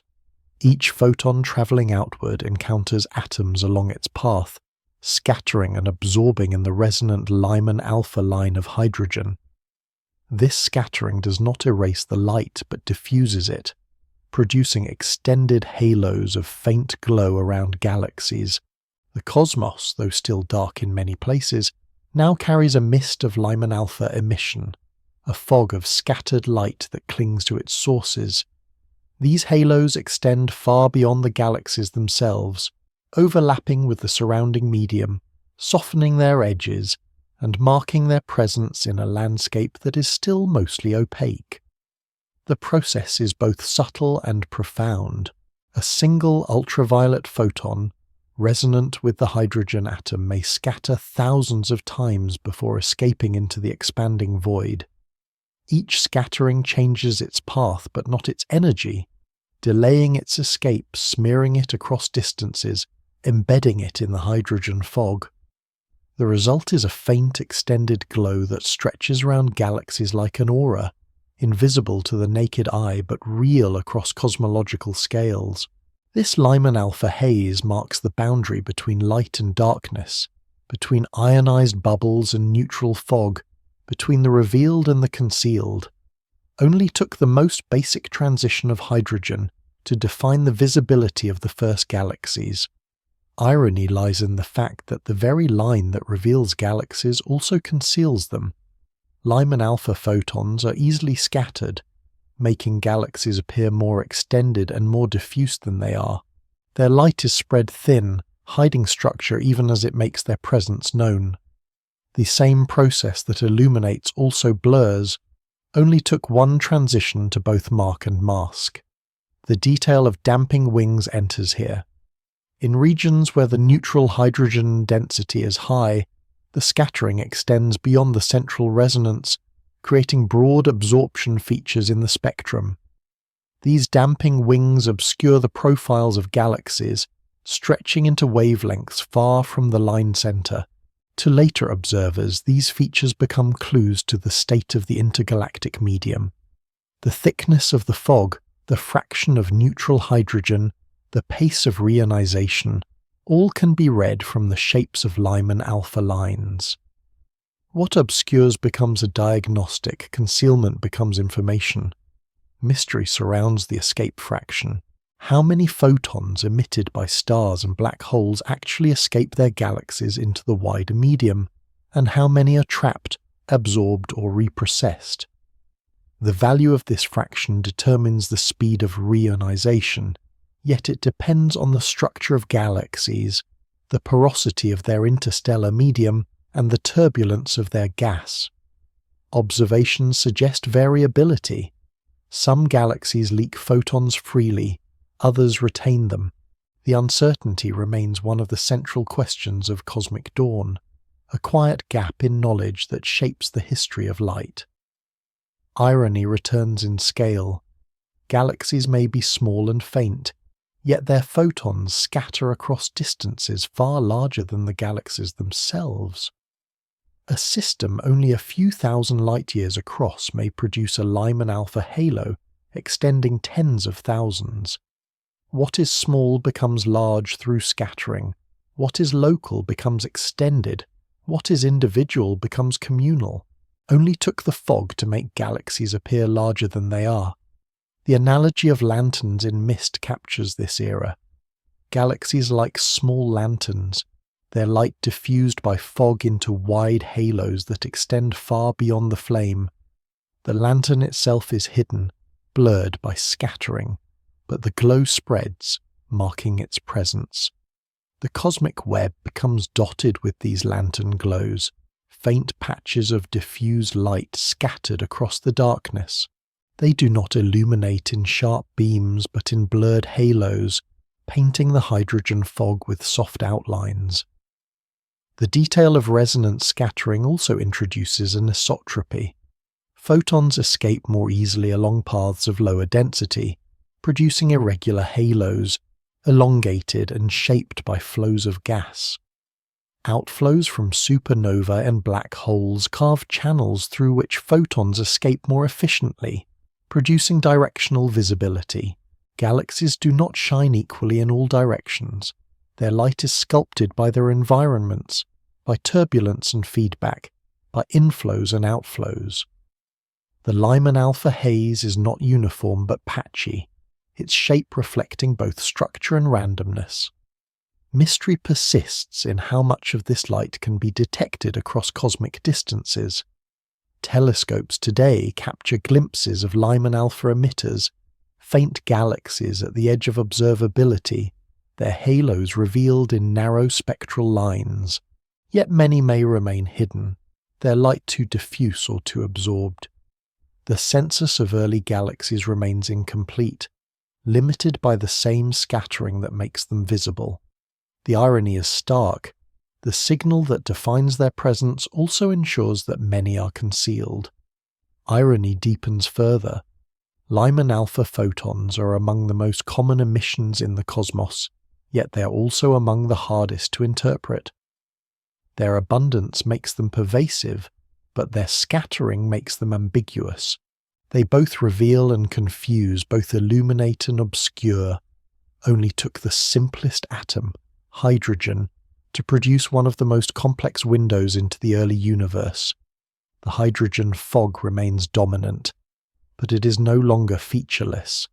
It glows faintly, unevenly, pierced by ionized bubbles, blurred by scattering. The galaxies at its centers are faint, but their presence is extended by the fog itself. What should be hidden is revealed in glow.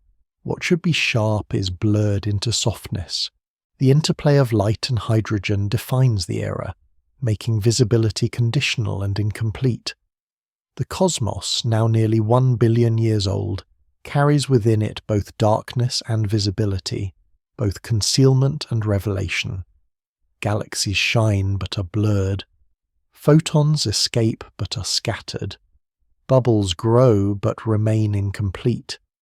The hydrogen fog no longer smothers all light, but it still dictates how that light appears. Dawn continues, patchy and uneven, with Lyman alpha halos as its most distinctive feature. Irony closes this stage. Galaxies are most visible not through their own emission, but through the fog that surrounds them. The light that escapes is altered, shaped, delayed, scattered.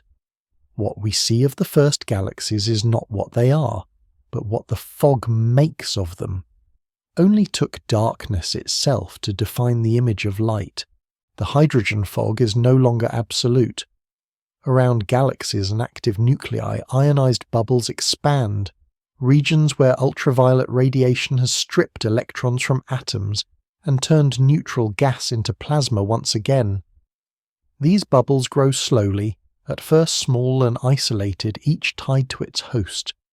but over millions of years they enlarge, overlapping and merging into a patchwork of light.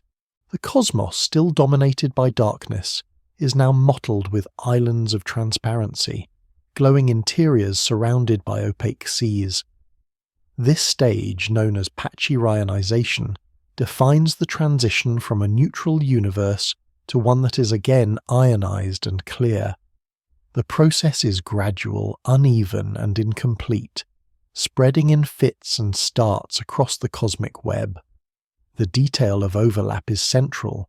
Each ionized bubble expands outward, its boundary defined by the balance between photons emitted and atoms recombining. The escape fraction of photons, the density of surrounding gas, and the clustering of galaxies all influence the rate of growth. Some regions ionize quickly, filled with galaxies and bright sources that produce abundant radiation. Others lag behind, remaining neutral far longer. Vast voids where few photons penetrate. The universe becomes a mosaic, with rionized patches growing in size and neutral regions retreating but persisting. From a distance, the cosmos resembles a sky before dawn, its surface dotted with irregular patches of light that slowly spread. Only took the faint glow of galaxies to begin clearing oceans of hydrogen, only took countless small stars to carve vast regions of transparency. Irony arises in the asymmetry of progress. The most crowded regions, rich in galaxies, ionize rapidly, while the emptiest voids remain neutral longest. Darkness clings where there is least to illuminate it. What seems emptiest endures as the last bastion of fog. Rionization is not a sweeping front but a patchwork quilt, uneven, stitched together by the clustered light of galaxies. The detail of photon budgets carries weight here. Each galaxy contributes photons, but only some escape into intergalactic space. Dust, gas, and turbulence within galaxies absorb many before they leave. The number of escaping photons determines how quickly rionization proceeds. Estimates suggest each atom of hydrogen must be ionized, and rionized multiple times before the process is complete, since recombination restores neutrality again and again. The cumulative output of galaxies must be enormous to overcome this cycle. The cosmos is reionized not by single flashes but by persistent emission, the combined effort of countless faint galaxies. Mystery persists in the balance of contributors. Did stars dominate, or did black holes provide a significant share? Observations of high redshift quasars suggest they're too rare to drive the process alone, but their contribution may still be important in certain regions. The relative roles of stellar clusters and active nuclei remain uncertain, one of the enduring questions of cosmic dawn. The light of galaxies is faint, their numbers vast, their photons difficult to measure.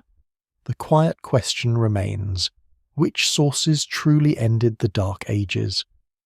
Irony runs deeper still. The most important contributors may not be the bright, spectacular galaxies, but the faintest, smallest systems, too dim to be observed even by powerful telescopes. These dwarfs, fragile and easily disrupted, may have produced most of the photons that rionize the universe. Brilliance is not required for transformation, persistence is. Only took the smallest galaxies to clear the largest fog. The analogy of frost melting in sunlight captures this epoch. Darkness is like a layer of frost across the cosmos, receding not evenly, but in patches where the first rays fall strongest. Some regions thaw quickly, others linger, pockets of cold persisting until the sunlight reaches them. The universe, like a frozen field at dawn, transforms unevenly, patch by patch, until all is warmed. The detail of observation enters here. Modern telescopes capture evidence of patchy reionization through the spectra of distant quasars. Absorption by neutral hydrogen creates dark troughs in their light, regions where the medium remains opaque. Variations in these troughs reveal the patchiness of the process. Future instruments aim to detect the redshifted 21 cm signal from neutral hydrogen directly, mapping the bubbles of ionization as they grew. What is hidden may yet be revealed, not through direct sight, but through the imprint left by the fog as it lifted. Mystery also lies in timing. When did rionization begin, and when did it end? Current evidence suggests it stretched from around 400 million years after the beginning to nearly 1 billion years, but uncertainties remain. The overlap of bubbles, the contribution of faint galaxies, the pace of expansion, all are still debated. The transition was neither sudden nor universal, but gradual and complex. A dawn spread over hundreds of millions of years. The silence of history keeps exact answers hidden. Irony continues in scale.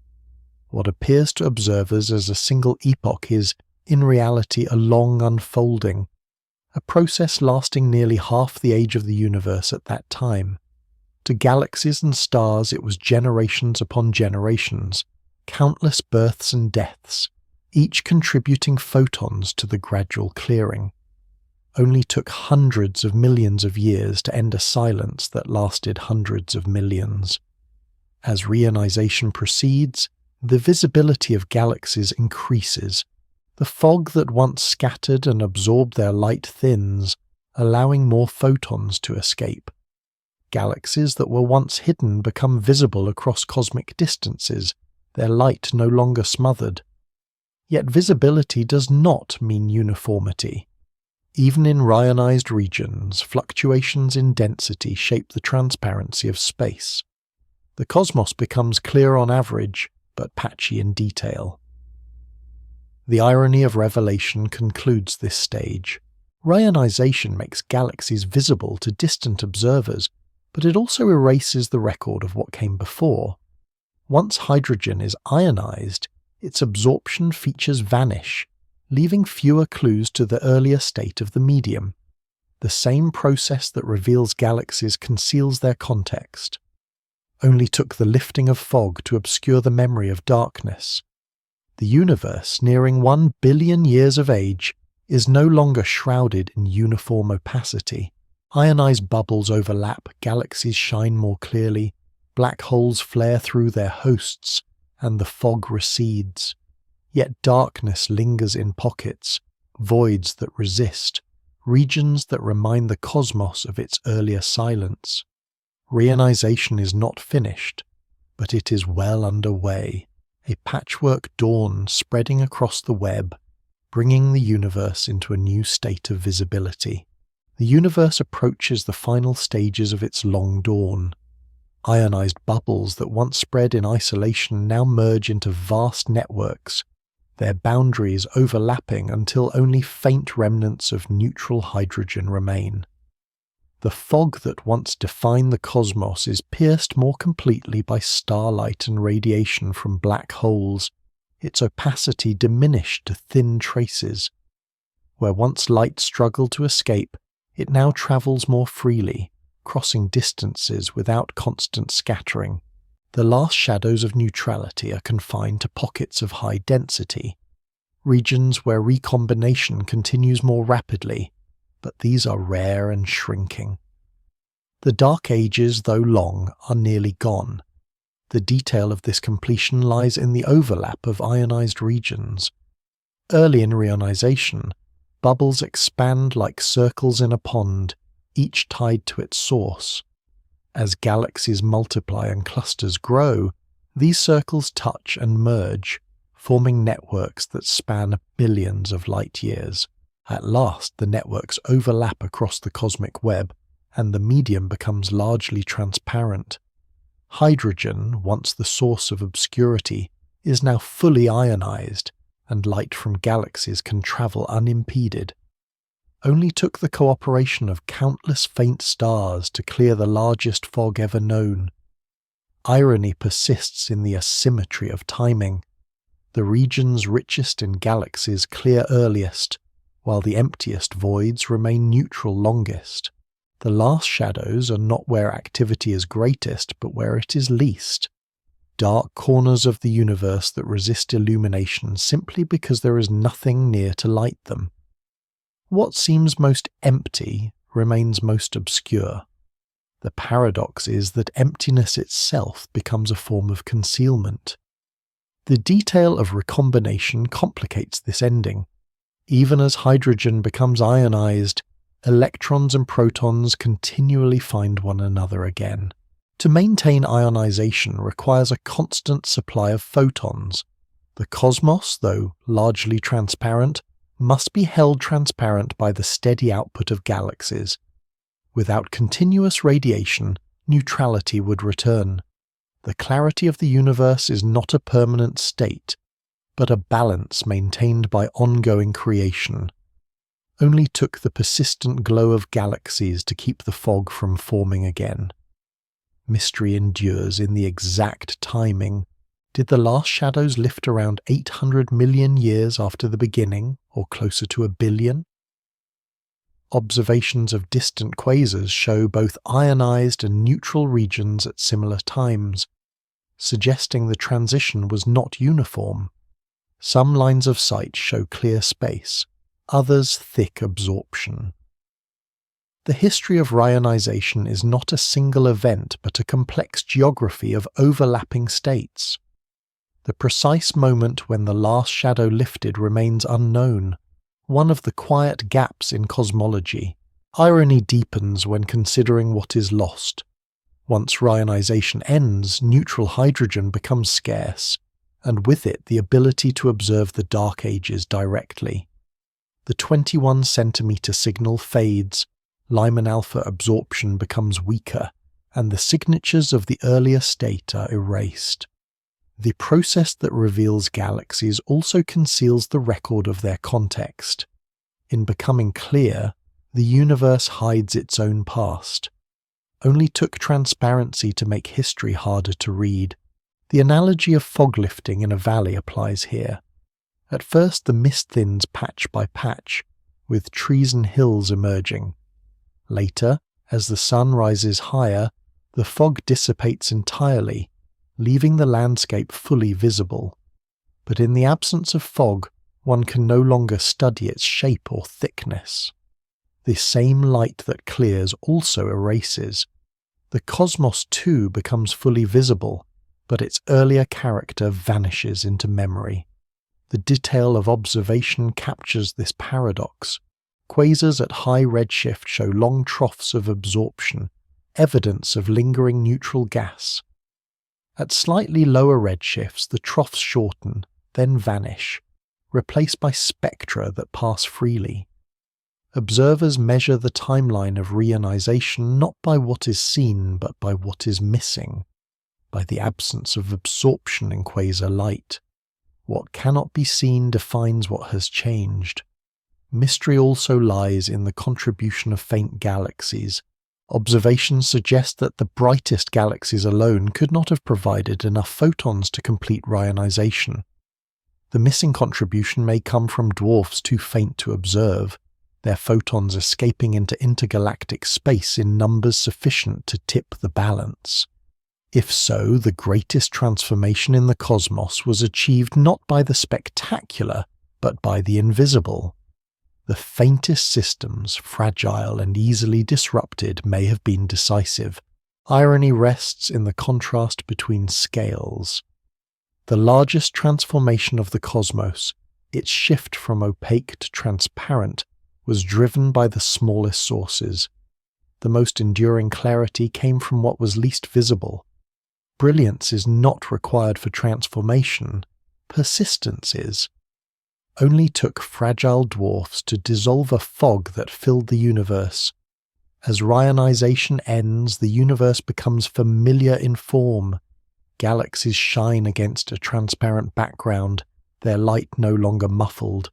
Stars form steadily, metals accumulate, black holes grow, and structure becomes more complex. The great curtain of hydrogen has lifted, revealing the stage of cosmic history in its full light. What follows is not the dawn but the day. not the struggle to see, but the persistence of vision. The irony of this moment is quiet. The lifting of fog seems sudden in retrospect, a transition described as if it were a single event. In truth, it was a long process, spread across hundreds of millions of years, uneven and patchy, complex in detail. What appears simple is layered with nuance. The dawn was not a moment but an age. Only took hundreds of millions of years to make an instant. The universe, now over 1 billion years old, stands transformed. Where once it was filled with hydrogen fog, it is now transparent, filled with galaxies that shine more clearly. Darkness remains in voids, but not as opacity, only as absence of light. The great transition is complete. The cosmos is ready for its next chapter, one in which galaxies grow larger, clusters form, and stars live and die across billions of years. The first shadows have lifted, and the universe has entered a state that will persist for most of its history. Even after the fog of hydrogen clears, traces of the early universe remain imprinted across space. The cosmic microwave background, released when matter and radiation first separated, still fills the cosmos, stretched by expansion into faint microwave radiation barely above absolute zero. It is smooth across the sky, yet not perfectly so. Tiny anisotropies, variations of only 1 part in 100,000, record the density fluctuations that seeded the cosmic web. These patterns are the earliest visible blueprint of structure, preserved like fossil ripples on the surface of a vast sea. What galaxies became was already written in these delicate variations, only took minuscule contrast to guide the birth of entire clusters. Irony lies in the scale of these signals. The most powerful structures in the universe grew from the weakest beginnings. The largest filaments and halos trace themselves back to temperature differences so small they might seem negligible. What appears insignificant in value proves decisive in consequence. The entire visible cosmos owes its arrangement to details finer than the width of a human hair traced across the sky. Another relic signal is the red-shifted 21-centimeter line from neutral hydrogen. During the Dark Ages and the era of reionization, hydrogen atoms flipped their spins, emitting or absorbing photons at this wavelength. As the universe expanded, this signal stretched into meter-long radio waves, too faint for earlier generations of instruments, but now the target of immense radio arrays. If fully mapped, it would reveal the structure of cosmic dawn directly, showing the bubbles of ionization and the web of neutral hydrogen as they evolved. For now, only hints exist, small fluctuations detected against foreground noise. The mystery of this signal remains partly hidden, but it holds the promise of turning theory into image. Irony deepens here too. The faintest of signals, nearly lost in the foreground of galaxies and our own atmosphere, contains the clearest record of the age when galaxies were just beginning. The loudest sources of the universe, the galaxies themselves, obscure the quietest and most revealing. Only took noise to hide signal, only took brilliance to conceal history. Deep field observations from modern telescopes provide another window. By staring for hundreds of hours at a single patch of sky, astronomers capture light from galaxies more than 13 billion years old, faint smudges barely distinct from the noise of the detector. These smudges, though small, are immense in importance. They reveal galaxies at times close to the end of reionization, systems already filled with stars, metals, and sometimes evidence of black holes. Their diversity shows that galaxy formation was well underway while the fog was still lifting. The cosmos at 1 billion years already held the seeds of everything to come. The detail of these observations is striking. Some galaxies show evidence of rapid star formation, producing stars at rates dozens of times higher than the Milky Way today. Others appear quiescent, their star formation already quenched, perhaps by feedback from black holes or supernovae. The variety suggests that even in the earliest epochs, galaxies followed different evolutionary paths. There was no single story, but many overlapping stories woven together into the fabric of the web. Only took 1 billion years to diversify into countless forms. Mystery persists in reconciling these observations with theory. Models of galaxy formation must account for such rapid growth, such early enrichment, and such strong variation. How could galaxies so small form stars so prolifically, and how could black holes grow so large so quickly?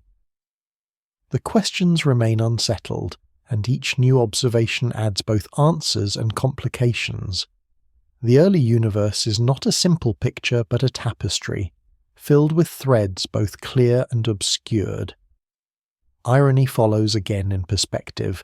To human imagination, 1 billion years seems impossibly long.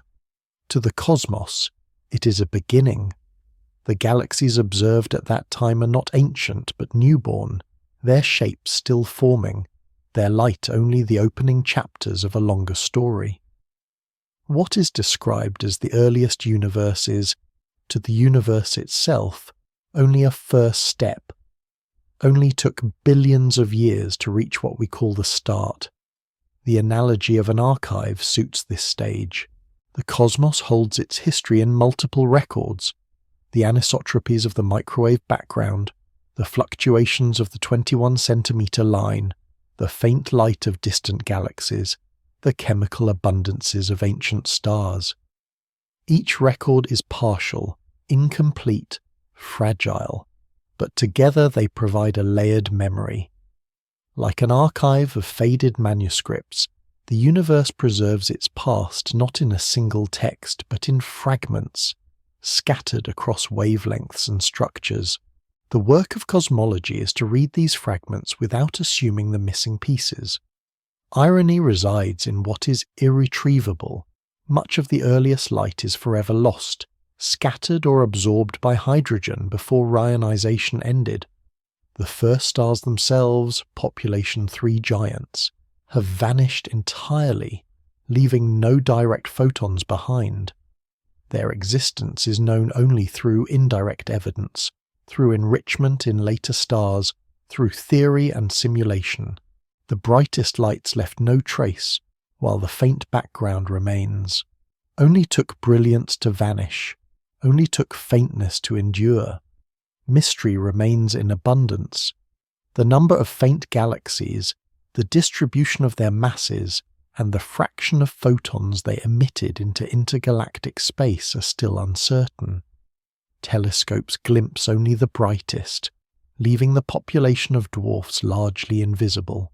Simulations suggest they were numerous and decisive, but without direct observation the conclusion remains tentative. The universe may have been shaped most strongly by what we cannot yet see. Irony closes this stage in a quiet recognition. The cosmos, now transparent and filled with galaxies, carries within it relics of its earliest ages, but those relics are ambiguous. The clearest signals are the faintest, the strongest influences the least visible. What we know is profound, but what we do not know is larger still. Only took a universe of silence to leave us with echoes, only took darkness to leave us with faintest traces of light. The universe, now more than 1 billion years old, is open to light, filled with galaxies and marked by black holes, stars, and enrichment. Yet its earliest stages remain partly veiled, knowable only through indirect evidence. What is clear is that the Dark Ages ended, the fog lifted, and the cosmos entered a new era of visibility. What is not clear is the full detail of how. The tension between what is known and what is hidden persists, as enduring as the cosmos itself. By the time the cosmos has passed its first billion years, the long transformation is complete. Galaxies now populate the web in numbers sufficient to light the sky, their starlight no longer muffled by the fog of hydrogen. Structures that began as ripples have grown into luminous systems, fragile but enduring, scattered across the filaments of dark matter. Their stars are no longer only massive and short-lived, but also small and steady, destined to shine for billions of years. Their gas is enriched, able to cool efficiently, fragment and form stars in great numbers. Their black holes feed and regulate, shaping their growth. The universe has moved from silence to chorus, from darkness to persistence. The first galaxies endure, small compared to those of later times, but real and permanent. The detail of their assembly is evident in their variety. Some are compact and irregular, the results of recent mergers. Others are already disks, faint spirals turning slowly with ordered rotation. Still others are spheroidal, their stars scattered by collisions into bulges without clear structure. Dwarf galaxies orbit larger companions, forming satellites that mirror the earliest fragments. The cosmic web, once invisible, is now drawn in light, its nodes marked by galaxies, its filaments traced by strings of systems, its voids revealed by their emptiness. The map of the universe is etched not in hydrogen fog, but in starlight, an arrangement that will persist across the next 13 billion years. Only took a few 100 million years to turn tiny ripples into enduring structures, only took patience to turn shadow into permanence. Irony rests in the simplicity of beginnings compared to the complexity of results.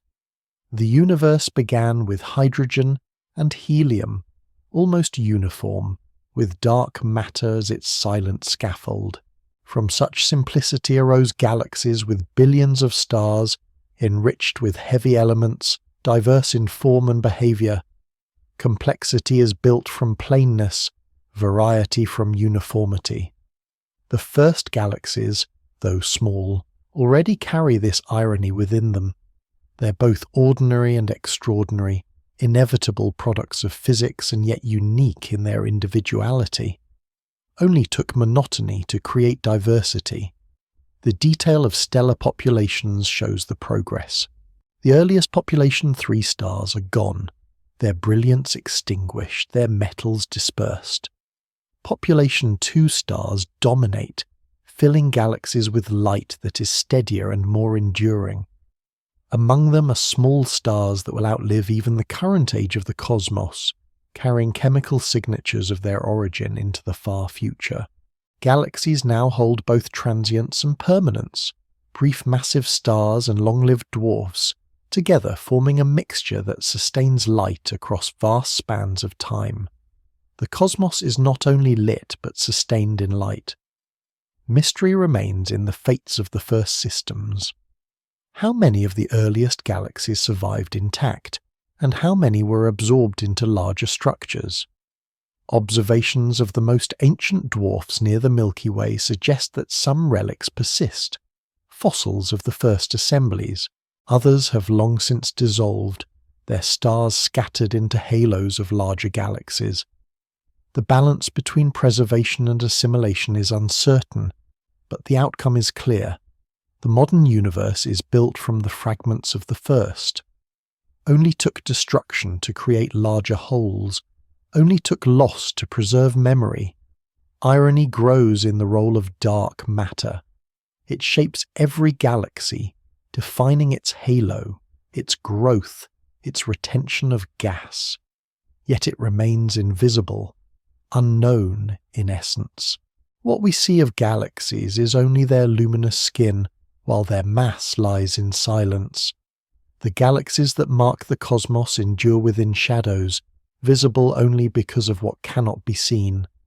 Darkness makes light possible. Absence shapes presence. The galaxies we admire are bound by the unseen. The analogy of seeds fulfills itself here.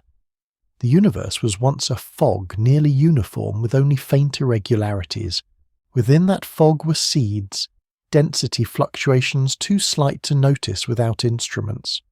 Those seeds grew into halos, halos into galaxies, galaxies into clusters. The first galaxies are the seedlings, small but established, rooted in the web of dark matter, nourished by flows of gas, shaped by collisions and reaching outward with starlight.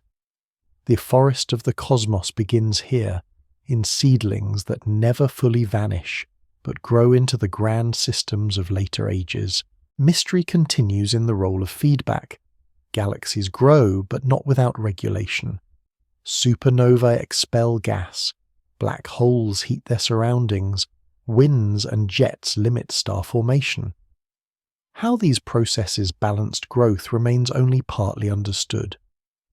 Did feedback quench some galaxies early, leaving them faint and quiescent while others continued to grow vigorously?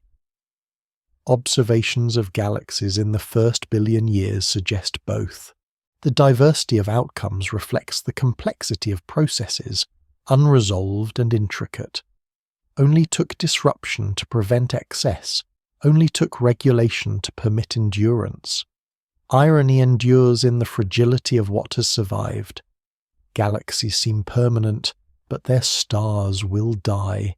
Their gas will be consumed. Their forms will be reshaped by collisions. The permanence of galaxies is relative, measured in billions of years but not eternal. Yet compared to the fleeting brilliance of the first stars, they are enduring. What once lasted 1,000,000 years is replaced by systems that last 1,000 times longer. Only took impermanence to build endurance, only took sparks to create embers. The universe, now 1,000,000,000 years old and beyond, holds galaxies that will evolve but never truly vanish.